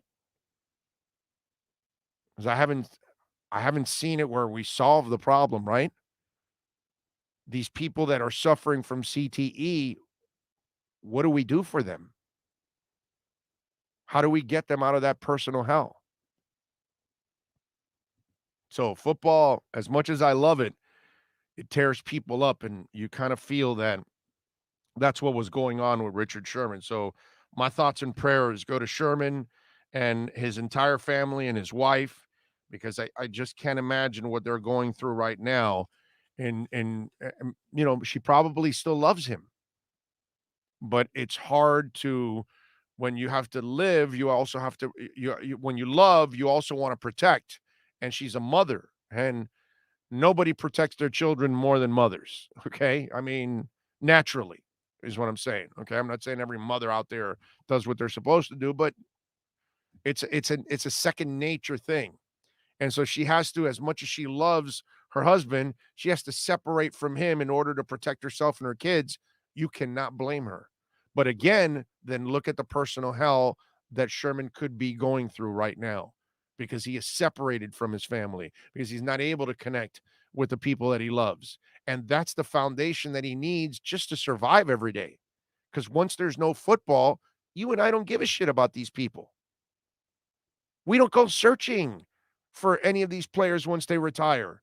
We don't care about them. They go to their families and they deal with their knee injuries and their hip injuries and their head injuries and all the surgeries that they need post-game and post-career and all that stuff, and we don't care because we treat them like Roman gladiators. Oh, the lion ate him, drag him out, bring on the next guy. Let's go. Nothing's changed. These gladiators just die behind the scenes. They don't die on the Colosseum floor anymore. That's the only difference. That's all. Romans at least watch them die right there and then. We don't. They go behind the scenes and they terrorize their families and friends with their issues. And we find out about them when it becomes, a police issue. Outside of that, you know how many families right now are dealing with their loved ones that played in the league and have all kinds of disturbing issues? I mean, that Jim McMahon story, go watch that Jim McMahon story. That dude can't find his way home. He can't find his way home. He can't find his keys. He walks out of the house and he forgot why he was walking out of the house and where to go to. So now he has to be watched constantly. And does anybody give a shit? Does any Bears fan give a shit about Jim McMahon? No, dude, they're worried about Justin Fields. Okay? They can't wait to get rid of Mitch Trubisky. They don't care. That's the world we live in now. Nobody's going to care about Richard Sherman. Not a Niners fan, not a Seahawks fan. Once he's gone, they move on to the next guy. That's what we do. It's the families that have to carry that burden. And that's what I was seeing last night or throughout the day watching that story. And it's just absolutely disturbing, man. How about Ben Utecht, former Colts tight end? Dude doesn't even remember his own wedding. Yeah. Mike No-Go Zone says, good point. Look at Jim McMahon. Yeah. Big O, very true. My injuries today at 62 have come from high school football. You're lucky. You're lucky, right, GP Trap? That is just injuries, right? That you're the fortunate one out of it. Because the people that have dementia and all that other stuff, it happens way earlier than you said. You're today at 62. You know, look at Richard Sherman. He's in his 30s. Crazy. If you're just dealing with a knee issue, you're lucky that that's what you ended up dealing with. You had to have your kneecap replaced or something. You're almost fortunate that that's all you suffered in football. That's how crazy it is. Well, I got to replace both my hips. Well, okay, at least it's not your brain. Holy shit, really? Wow. You know, it's nuts, man. It's nuts. So again, I just prayers to Richard Sherman because I just thought that that story, left me absolutely floored that the poor man, looks like he's going through a personal hell that I don't wish it on anybody. All right, reach out to us on email, by the way, at Big O Radio Show at yahoo.com. That's Big O Radio Show at yahoo.com. You can also reach out on the YouTube chat board. What else do we have? Oh, yes, of course, super chats we have going on.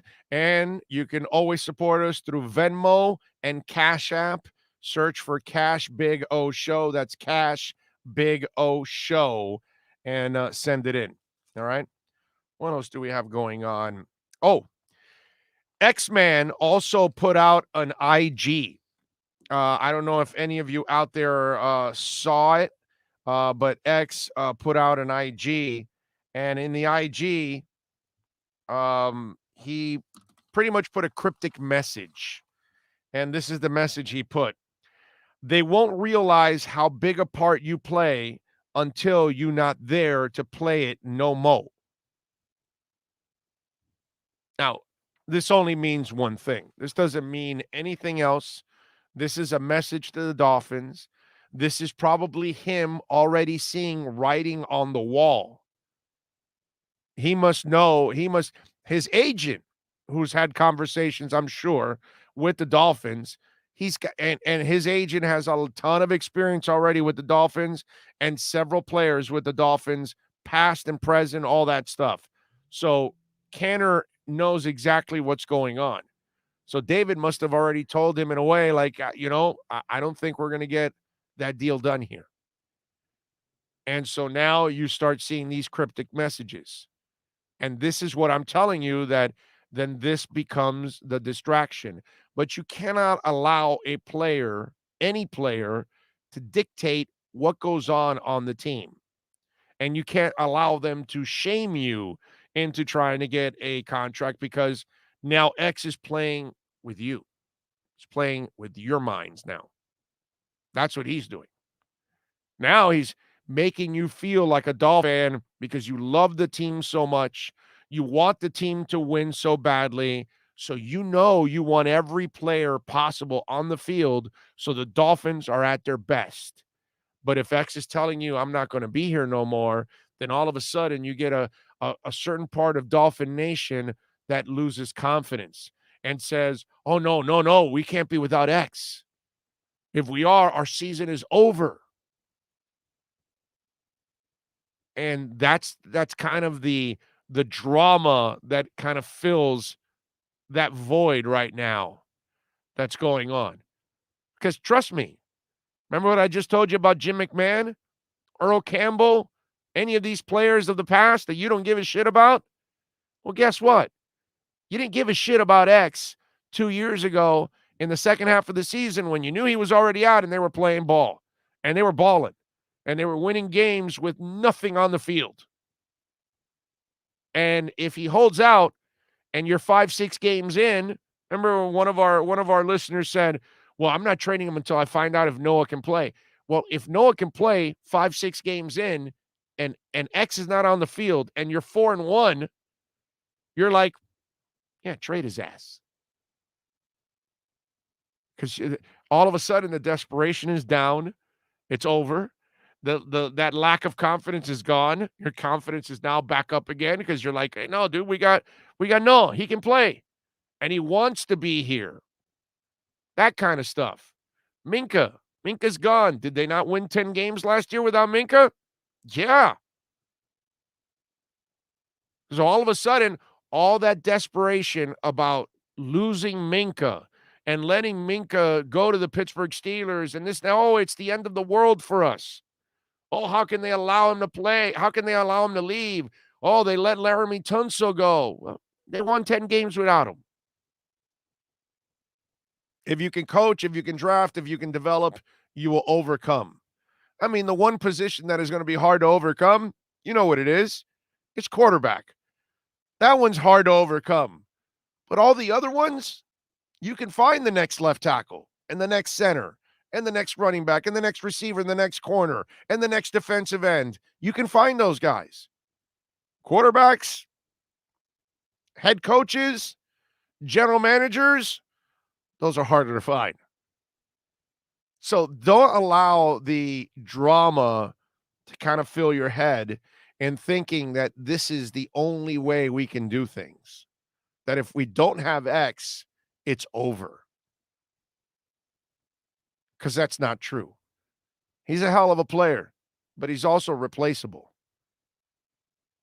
Because there's another guy ready to go eventually that you'll find that can take over that spot. And that's their job. And if Chris Grier and Flo trade him, well, it's their job to replace him now. They replaced Minkah, right? That without Minkah, they were fine last year. Bobby McCain did a decent job. They won 10 games. Now they got Javon Holland. They got their Swiss Army knife that they needed back there, and they wanted Minkah to be that Swiss Army knife, but the asshole didn't want to be a Swiss Army knife, and his mom also was pain in the ass in the process because she's bitching and complaining. Like I said, issues. Get the hell out. Dolphins are just fine without him, man. If Jackson turns out to be a terrific left tackle overall, who gives a crap about Laremy Tunsil? You maximized it. If Javon Holland is a player, who gives a shit about Minkah Fitzpatrick? If Noah can make the transition, then you move on from X, bro. It's just the way it is. But the panic, that's what we're working on now. You got the agent working behind the scenes and working NFL reporters so they can stir up the reports and the talk and all that stuff. Then you got the player sending out the IG messages. And this is all to create desperation. But here's the key, folks. You can be all the desperate you want. You can panic all you want. It's the dudes in Miami Gardens, right? Not Davey anymore, right? It's the dudes in Miami Gardens that cannot panic and they cannot flinch. And they've got to be showing that, hey, listen, that's fine. I'm sorry we can't accommodate you. We'll move you on. We'll trade you and we'll continue and we wish you the best and we'll go in our direction. Hey, Laremy, we wish you the best. They gave us a deal we couldn't refuse. Hey, Minkah, you don't want to be a part of this? There you go. Go to Pittsburgh. Have some fun. We're going to continue doing what we do here. And everything that they've done, none of those people affected anything that they did. X wasn't on the field. They still won games without him. They still got better without him. And they won a massive game at the end of the year. Last year, there was no Minkah. There's no Laremy Tunsil. No problem. They won 10 games. So I get that, he's not happy. But these distractions, that's why I'm telling you. That's why I told you earlier. What's next? Now he's working social media against you. Now he's sending out these cryptic messages so he can create more doubt and controversy inside the fan base. And that's where Flo and Chris Grier have to kind of stand their ground and say, no, we're not having any of this, dude. We're not going with this. Sorry. It's over. We're not doing it. By the way, a funny story that came out And it's funny because, again, history makes it all. But Nebraska announced that Trev Alberts will become their AD. And so I laugh at that because the Trev Alberts, for those of us that are a little older, and for those of you that are young, you won't know about this story. But those of you that are older, you're going to remember this story. And so every time I think about Trev Alberts, I think about Mel Kiper. And it comes to, that whole exchange and everything that happened. And I'll explain it in a second. So Nebraska hired Trev Alberts as his new athletic director on Wednesday, hoping a star from the school's glory years can restore what was once the nation's most dominant football program. Alberts, the athletic director at the University of Nebraska, Omaha, will fill the job that opened with last month's retirement of Bill Moose. At a news conference at Memorial Stadium, an emotional Alberts alluded to his time in Lincoln and promised to work collaboratively. Other than my faith in my family, everything I have, materially and otherwise, is a result of an opportunity to be a student at the University of Nebraska, he said. I don't take this responsibility lightly. So for those of you that don't know, Trev Alberts was a draft pick of the Indianapolis Colts years ago. And so the commissioner announces the pick for the Colts, and they went with Trev Alberts. At that time, they needed a quarterback because they had Jim Harbaugh, and Bill Tobin had Harbaugh with him in Chicago. So he brought him over to Indianapolis, and that was his only quarterback on the roster, right? So Kiper, they asked Kiper about the Trev Alberts pick to the Baltimore Colts at that time. Well, I mean, Albert's a great player. Yeah, there's no question about that, but you got a problem with this move? I think it's a typical Colt move. I mean, here's a team that needed a franchise quarterback. There were two out there. They have a chance at two. They don't take them. They end up coming back into the picture to get Trent Dilfer. They take an outside linebacker, not even a true outside linebacker. Somebody has to learn coverage in Trev Alberts. They have Coriat, they have Harad. They do have a hole that developed with the release of Dwayne Bickett. But to pass up a Trent Dilfer when all you have is Jim Harbaugh, give me a break. That's why the Colts are picking second every year in the draft, not battling for the Super Bowl like other clubs in the National Football League. Now, history, the Indianapolis Colts, they had left Baltimore. They're in Indianapolis. They were wrong with Trev Alberts because Trev Alberts was a bust. But Mel Kiper was also wrong because Trent Dilfer was a bust, too.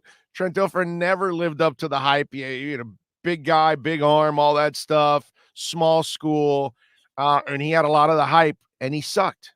He wasn't anything. I know he won a championship with Tampa Bay. He was a game manager at best. That defense and running game and everything just really, carried them. All he had to do was make a couple of passes. You could have won it with Ryan Tannehill. That Super Bowl, same Super Bowl you would have won with Ryan Tannehill. Any serviceable game manager, okay, could have won that Super Bowl because you had such a monster generational defense. That was great. So Bill Tobin, was like, who the hell is Mel Kiper? And so Tobin has his shot at he takes his shot, at Kiper. What do you want to cover first, our players or that jerk in Baltimore? Well, let me tell you a little bit. I mean, the people in this room, Mel Kiper lives in Baltimore. And I found all this out about the last 3 days. He lives in Baltimore. He tried to hang around the practices up there, I think when Teddy was a coach earlier. And this didn't come from Teddy. This came from another guy. But he always wanted to work in the NFL. He has no credentials to work in the NFL. He always just hung around. Nobody ever hired him. He's never been hired by anyone. When the Colts moved here, he was very, very upset. So every chance that Mel Kiper gets to shoot at the Colts in Indianapolis, he's going to do it. I happen to have 3 minutes to take a shot back at him. What I said there, probably 300 personnel people in the league would like to have said it. But as I walked down the hallway there, Tom Donahoe called me and said that I won the ringing endorsement of the whole Steeler organization. Thank you for saying it. That was Tom Donahoe.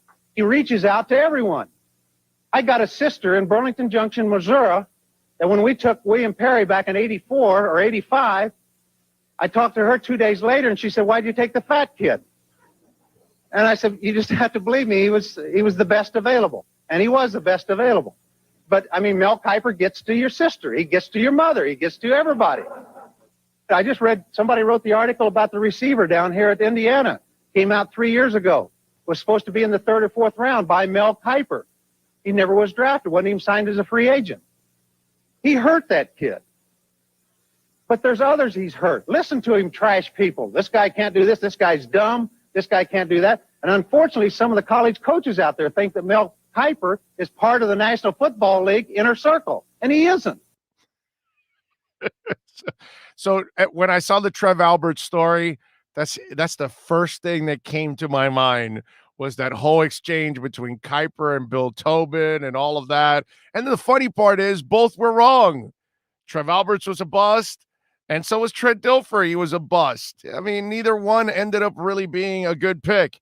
And for those of you out there that maybe want to enjoy yourselves, here's a Kiper's worst. One of the two is your number one. Who does Houston take? I'm going to go with Johnny Manziel, and I'm going to say Johnny Manziel for this reason. When you talk to people in the league, I get a consensus on Manziel that I don't get with Bortles or Bridgewater. A consensus that Manziel at worst is going 5. He's going in the top 5 somewhere. Consensus. Johnny Manziel is a magician on the field. If he eats, sleeps, and drinks football 365 days a year, to me, he can be a very good to great player in the NFL. At today's NFL, he said sleeps, eats. Did he say drinks?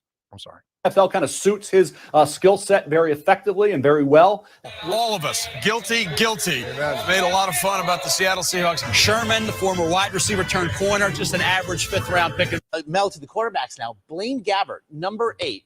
Cam Newton at number 10. First of all, Blaine Gabbert did work out in terms of that showing athleticism and that size, which is very imposing, mobility, speed, quickness, and the interview process where you show that football acumen, that character, that face of the organization that you want your quarterback to be moving forward. So Blaine Gabbert, while he didn't throw, moved up and I think firmly established himself right now as the top quarterback in this draft. Cam Newton needs to make amends during his pro day, but certainly for Blaine Gabbert, I think you could make an argument. He's in the mix for the number 1 pick overall. Mel, I'm not sure Mitch Trubisky could throw that game against Alabama. I'm not sure Deshaun Kaiser could as well. Feels like a tough judgment on Deshaun Watson. Why isn't he ahead of those guys? Well, I think the preciseness and the accuracy throwing the football, and we don't know how tall he is. Is he 6'2" legit? Is he 6'1" and change? We'll see at the combine. You don't have measurables, accurate measurables, until the combine for underclassmen.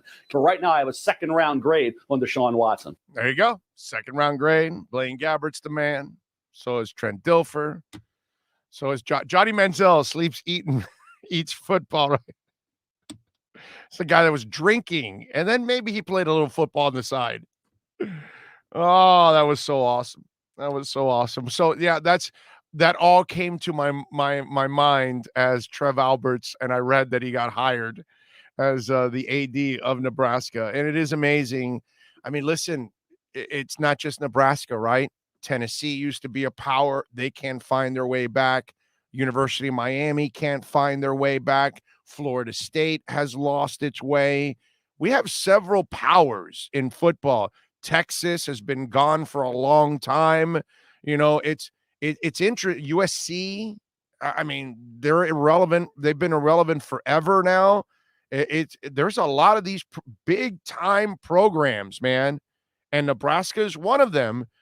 They were prominent. They were one of the top teams every single year. And they lost their way, and they haven't been able to get back on track. And again, like I just mentioned, it's not just Nebraska. There are several schools, including the one in our backyard, that can't seem to find a way to, recapture that past magic. And it's not easy. I mean, the day Tennessee fired Philip Fulmer, they never recovered again. They brought him back as an AD and all that stuff, but it was already done then. And I would have never imagined in 2021 now, that FSU would be irrelevant, that the University of Miami would be irrelevant, that Tennessee would be irrelevant, that USC would be irrelevant, that Texas would be irrelevant. Seriously. I would have never imagined that in 2020. If you tell me in 2000 or in 1995, hey, these 5 teams are going to be irrelevant in 2021, I would have laughed you out of everywhere. I would say, get the hell out of here, dude. Those are all national powers. They're all going to always be. They're always going to be great. And they're not. It's crazy. So we'll see if Trev Alberts can turn Nebraska around. It will not be easy because no one else has been able to do it. They've got to change their ways and they've got to go more modern. And they kind of were stuck in that old style football for a long, long time, but they have just not made the switch. But then again, there's lots of other reasons why others have not been able to make it back. Saquon Barkley.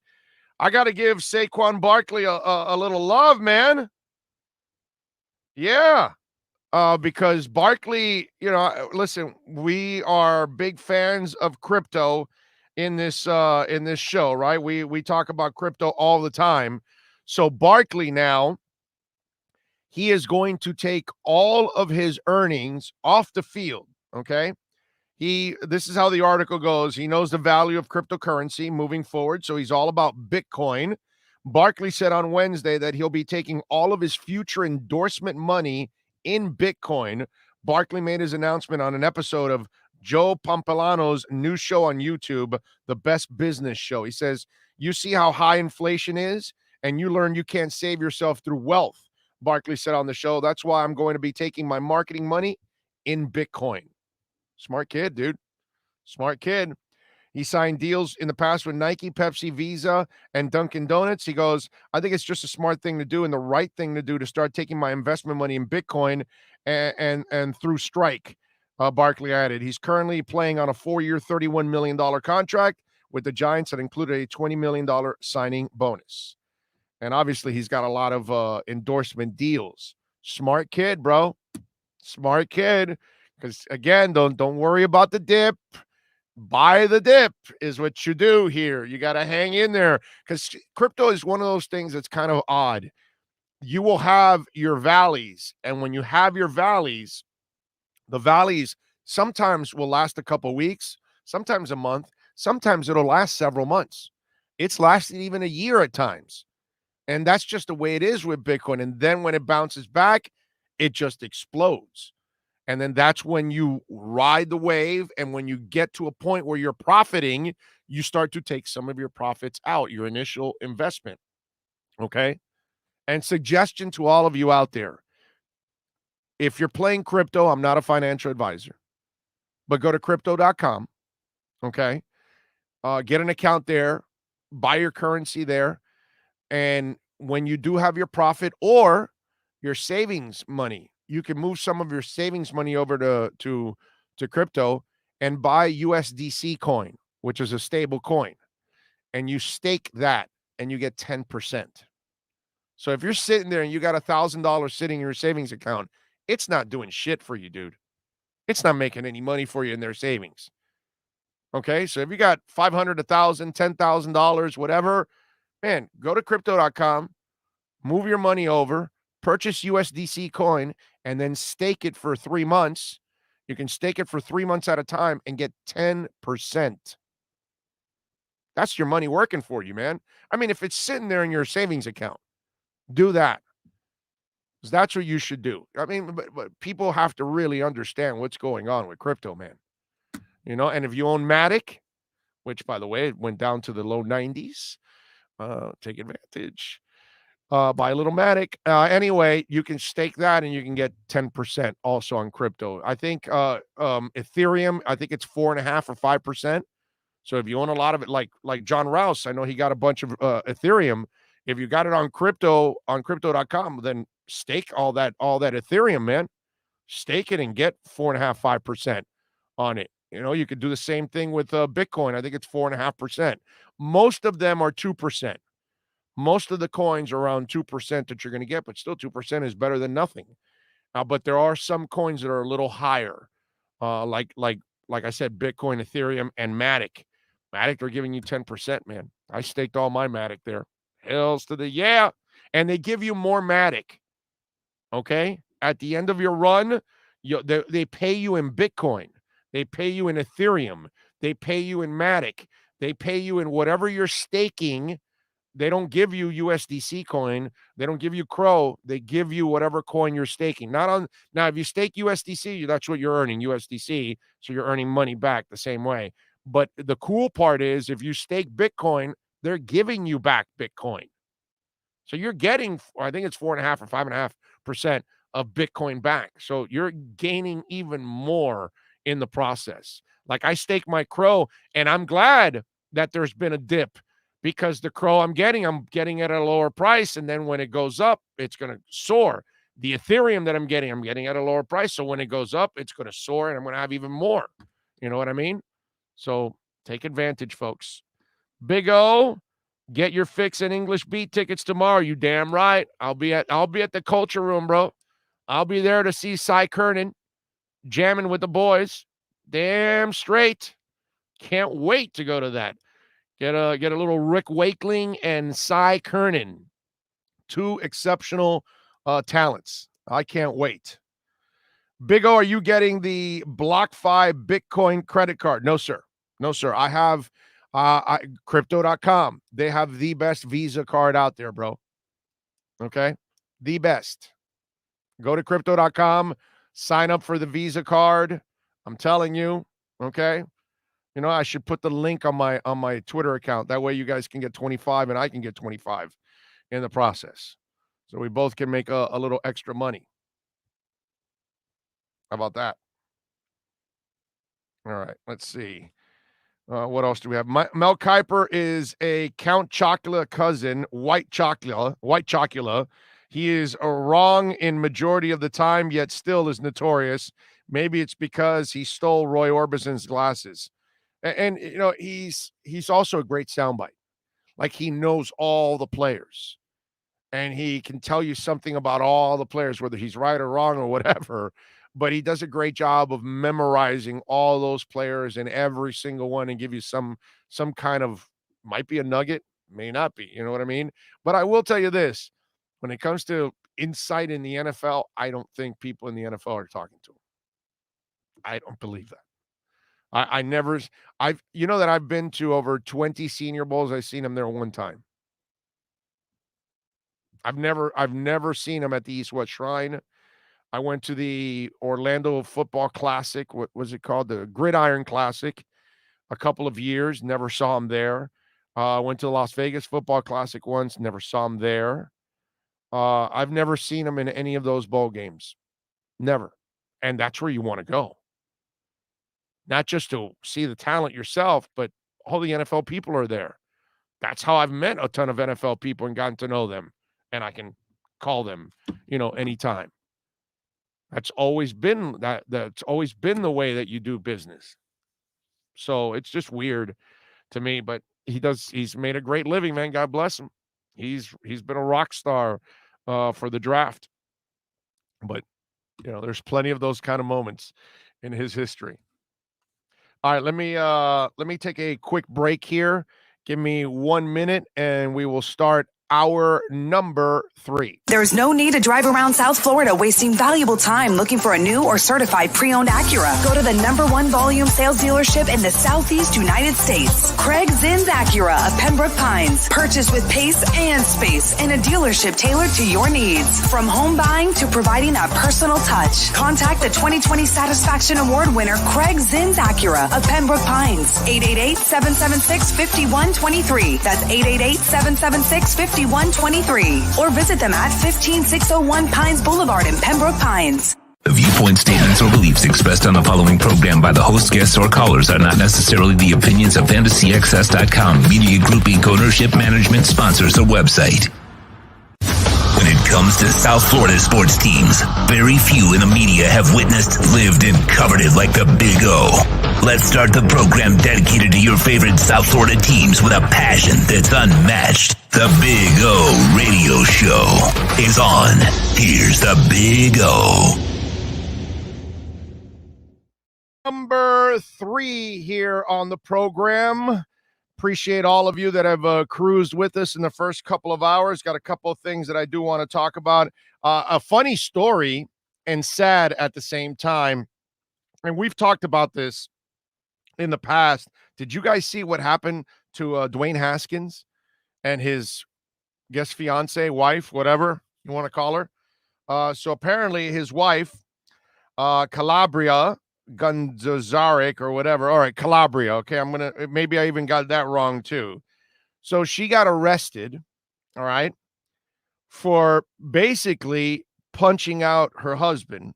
The wife of Steelers backup quarterback Dwayne Haskins has been charged with domestic battery after a July 3rd incident at the Cosmopolitan in Las Vegas.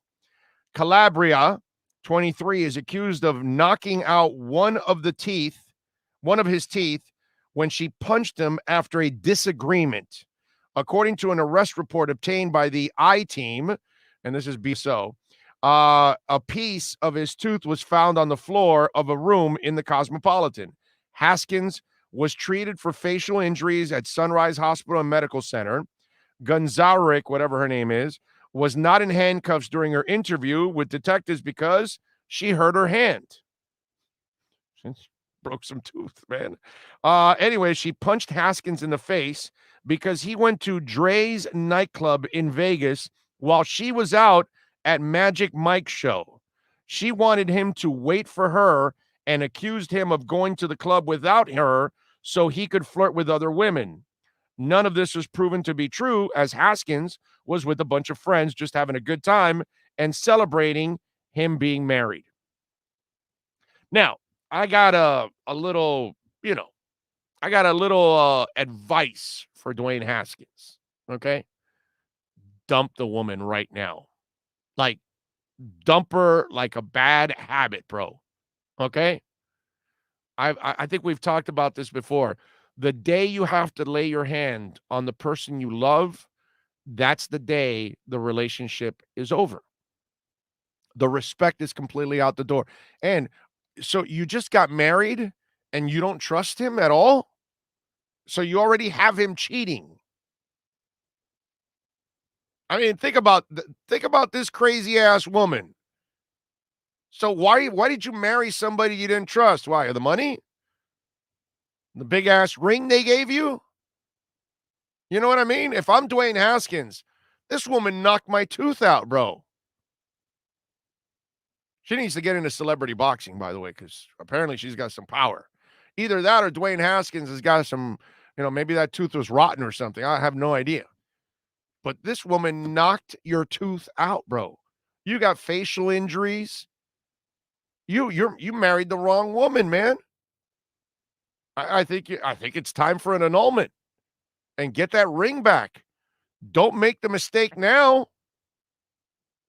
I mean, I think the judge would probably rule like, let's annul this thing. Let's just, you guys don't look like you're, I mean, seriously.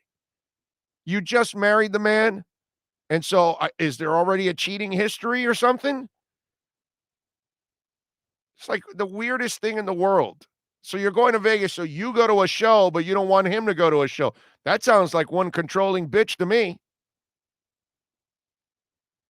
No, she wanted him to wait for her. And by the way, what is Magic Mike? Is that like a male strip thing? I was wondering about that. I didn't even look that part up, but it just sounds like it sounds like male strippers. The Magic Mike thing, right? I mean, what is that? Unless is that a play or something? Somebody help me out with that one. I have no idea what the hell that is. But either way, whatever she was doing, she wanted him to wait for her. You married the wrong woman, bro.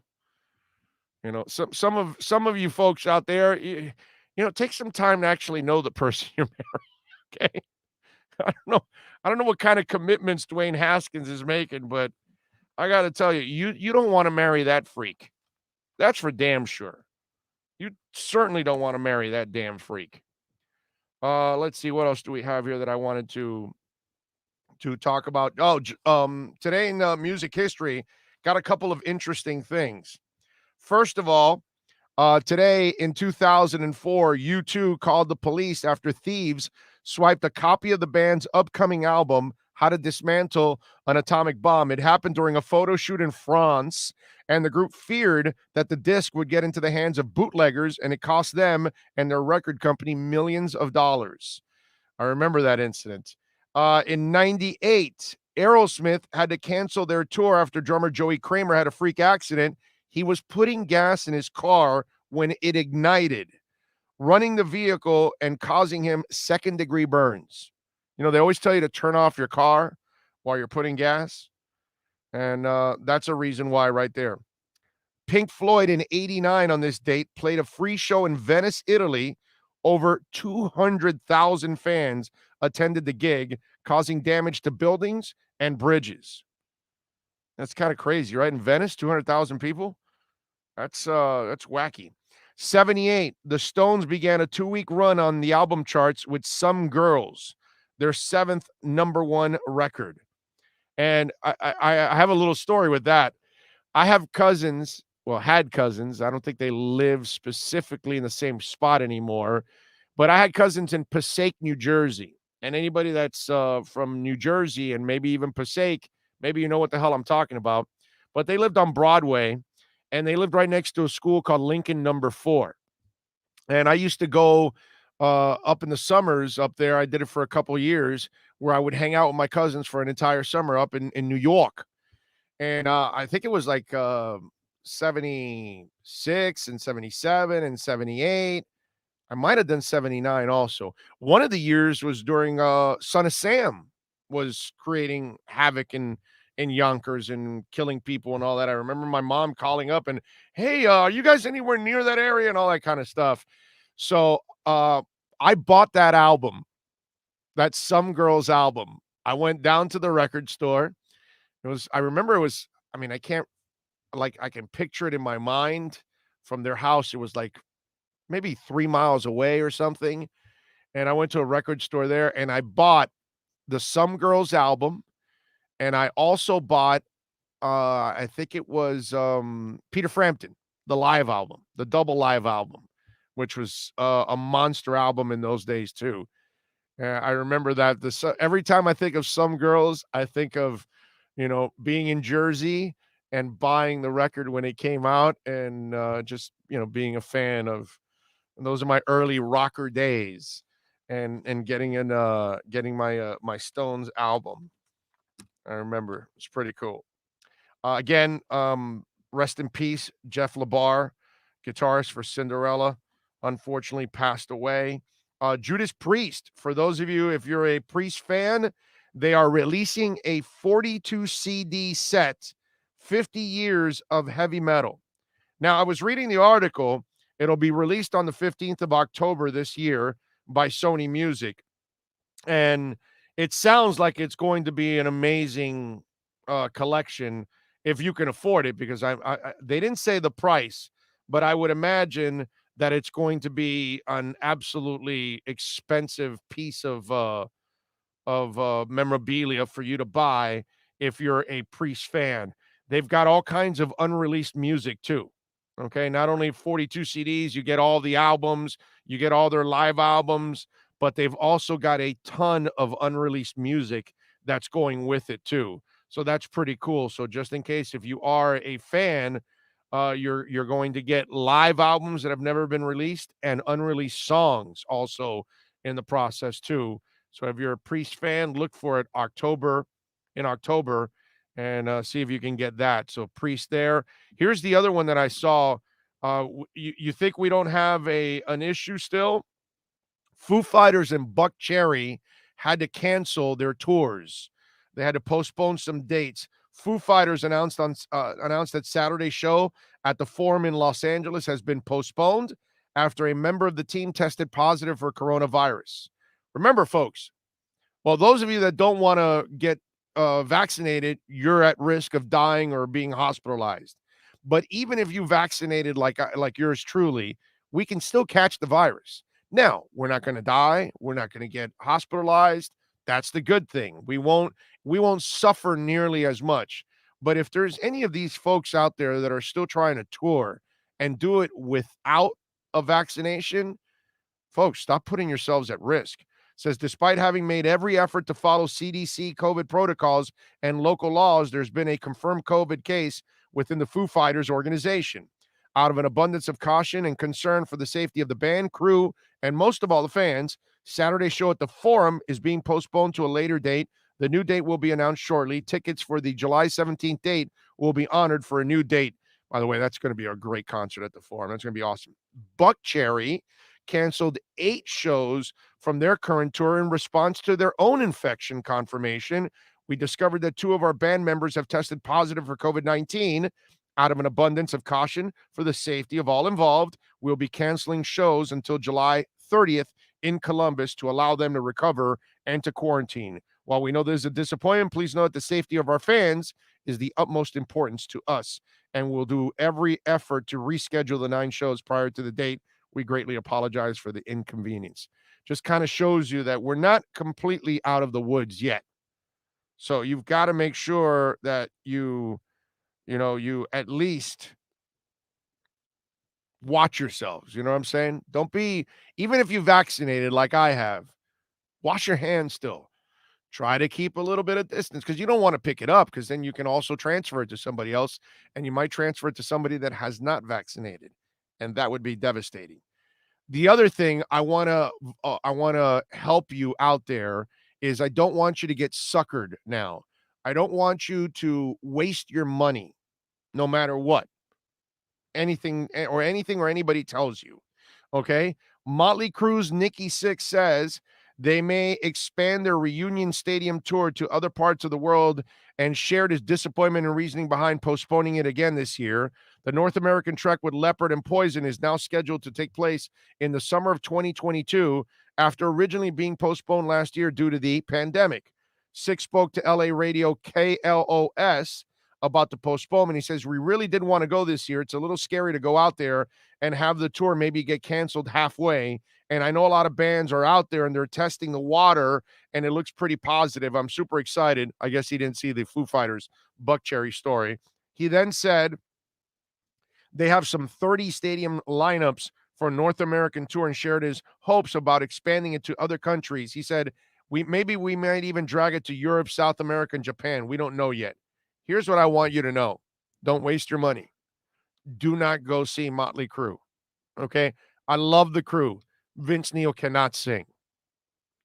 Just go to YouTube now and go listen to Vince Neil and put Vince Neil voice issues 2021 live. Just put that and it'll come up. And it is embarrassing how bad his voice is. It's like David Lee Roth. That David cannot, I mean, David was never a great singer. He had a great sound is what he had. He wasn't a great singer. Okay. Vince could actually sing. Vince actually had like real falsetto and everything. He cannot do it at all. Completely out of shape. Okay. And his voice is absolutely shot. If you're going to pay all that money, I just hope that you're happy with Poison and Def Leppard.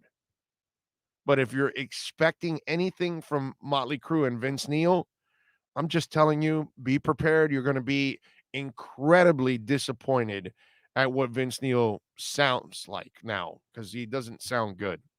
It's scary, man. I'm telling you. Do not fall for the banana in the tailpipe, as they say. Vince Neil's voice was good like 10 years ago. Yeah. 10 years ago, he might have had still a little gas left in the tank. Now he has no gas left in the tank. I mean, it's really embarrassing. All right. What else do we have going on here? Maria Taylor. Did you guys see this? Maria Taylor is close to a deal with NBC, apparently. Now, she's waiting for ESPN to possibly up their offer. I was thinking about this with Maria Taylor. If you got a great offer for NBC, and I don't know if you saw this, but they maybe even Olympic coverage is what they're also offering her at NBC. So it says Taylor's possibly leaving for rival NBC Sports. The rising star could become the new host of Football Night in America, because Tirico's transitioning to play-by-play to replace Al Michaels. And then with her experience of college game day, Taylor could work NBC's broadcast of Notre Dame football, and NBC could provide Taylor a global TV stage as an Olympic correspondent. The deal is at the half-yard line, but still can be a long way in contract negotiations, said a source. Talks could still fall apart, or ESPN could raise its offer. Now, let me ask you something. After watching this whole situation develop with ESPN and with Rachel Nichols, if you're Maria Taylor, why the hell would you want to go back to ESPN? I get the money and you're trying to work it, but NBC, if they're offering you that right there, that's a pretty sweet gig. I get it. If you love sports, you get to work with ESPN. It's all sports all the time, and it's a great atmosphere in that sense. But the company looks like it's dog shit. It just doesn't handle anything the right way. But don't be surprised. I mean, that's the stuff that I think a lot of the folks that listen and watch and all that stuff, you find that, you know, the work that we do is way more glamorous than what it really is, because the bullshit you got to deal with behind the scenes in radio and television and newspaper or whatever, it's a pain in the ass to want to do what you love. You know what I'm saying? And to do what she wants to do, you've got to do it with networks. She doesn't have like the luxury I have now that, okay, well, look, dude, if I don't get a job with a radio station, I don't need one anymore. I don't need a radio station. You know, we can have podcasting because that's kind of what the world is nowadays. TV and radio are dying as it is. Nobody watches live TV that much anymore. They're not listening to live radio anymore. They're podcasting. Most of our audience is from the podcast side, not the live. It's great, the people that show up live every day, but they're not the majority. The majority by miles are the people that download, because that's our world now. You go watch a television show that you have to sit there in front of the television at 9 o'clock. You know, you can get home at 10:30 and then watch it and speed through the commercials. It's what everybody else does, because you get to watch it on your time instead of we were always prisoners of the TV, right? If we wanted to watch this show, we had to be right in front of the television. And yeah, we got the VHS and all that stuff and the DVR, and that started out. But nowadays, it's all about apps. It's all about on demand. This business is there's so much crap that you have to deal with. And if I'm Maria Taylor, I'm not saying that NBC is going to treat you that much better. I don't know. But at the moment, you don't have the bad history with NBC like you do with ESPN. And unfortunately, ESPN has a terrible track record with many other folks. So if I'm Maria Taylor, man, more power to you. Get the hell out and take the deal with NBC. And after you picked her up from the SEC network and you've developed a heck of a talent, you then mistreat it. You know, she doesn't deserve it. She's super talented. And you could tell she was in a really good mood last night watching that show. Let me ask you something. Any shot Rachel Nichols was watching the coverage? Any shot she even watched the game last night? Right? Because you can't watch the pregame because then you're watching Maria Taylor, and this is the mess that you're in because of your mouth running and saying negative stuff about Maria Taylor. And then you've got to watch the young lady. What's her name now? Oh, damn it. But she's doing the sidelines, and Malika Andrews. And you got to watch Malika Andrews do your job the whole game. But what those of you that are on the chat board right now, what would you say about Rachel Nichols right now? Do you think she watched the game and the coverage yesterday? Because there's a part of me that says she didn't watch one stinking minute of the game yesterday because she didn't want to have to dealing with watching pregame, halftime, postgame, or in-game stuff with the other girl, because you've got the one job you wanted and the job that they took away from you. I mean, there's no way, right? You got to agree with me on that one, right? So tell me on the chat board, did Rachel Nichols watch the game last night? Because I'm sitting there going, there's no way she's watching this. She can't be watching this. She would be pissed about watching every aspect of this whole thing. She put her in a bad mood the entire time. She didn't give a crap about the game. Mark Jones says, hell to the nah. She watched it with the volume down, says Super Boom Shack. Don Parlamento says, no way she watched it. Mike No Go Zone says ESPN doesn't have the same cachet they once had. I agree with that. Rosendo says, come on, you don't watch TV. You don't watch the Kardashians, LOL. Oh, have you seen The Dirt on Netflix? It's the Crew biopic. It's definitely not for kids, but really good. DJ, I have watched it like 4 times. I loved it. I love The Dirt. I loved it. Akaris one says, hell nah. Ray says, the two-faced Nicole probably watched it full of jealousy. Rosendo says, Rachel probably doesn't care. She's at peace. She resigned, and she's moving on, spending time with her family. And yes, I ended up getting it. Thank you, Matthew. Appreciate it. Wait a minute. Hold on a second. She resigned? Or they just... No, I don't think she resigned. Did she? I didn't know that. Is that true, or did you get that wrong? Now you're tripping me out here. She's not doing the jump? Well, let me tell you, if she really resigned, man, I missed that. I'm gonna look it up here, see if there's anything that says she resigned. I did not know that if she did. I didn't see that. Are you sure? I don't see anything here that says she resigned. I think she's still doing the jump, man. I think you guys are tripping me out on this one. Yeah, she was back on the air with the jump. No, I don't think she resigned. Okay. Carr says, no, she didn't. No, I think he meant, resigned. Reassigned is what you mean. You reassigned in another contract. Okay, I get you.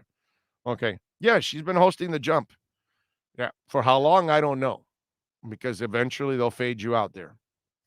All right. That one's going to be a bad look for her.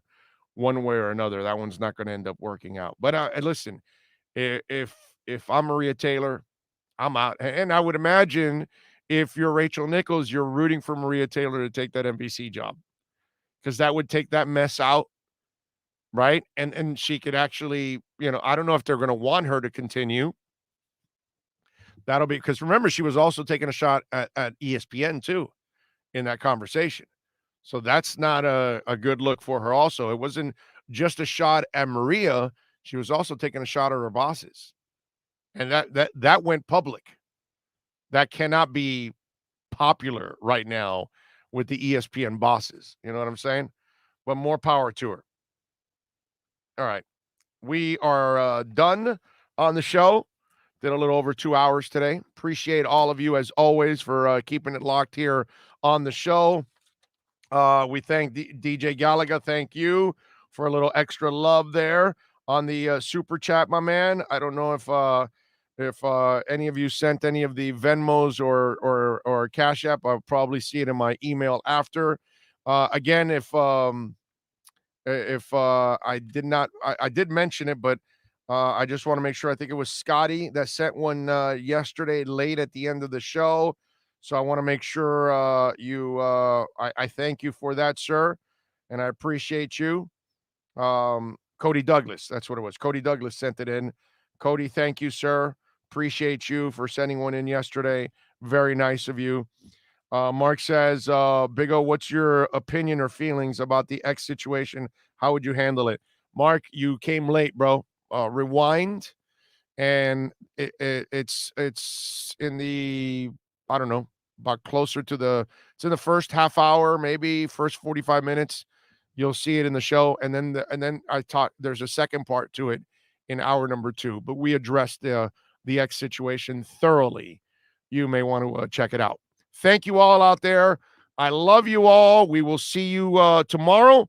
Same time, same place, same bat channel. Starting in August, longtime Miami Heat insider Ira Winderman joins the Big O Radio Show. Ira will give insight twice a week on your favorite NBA team. Heat fans get the information you crave from one of the best in the business. From weekly appearances to breaking news, join Ira Winderman exclusively on the Big O Show. Found on most platforms.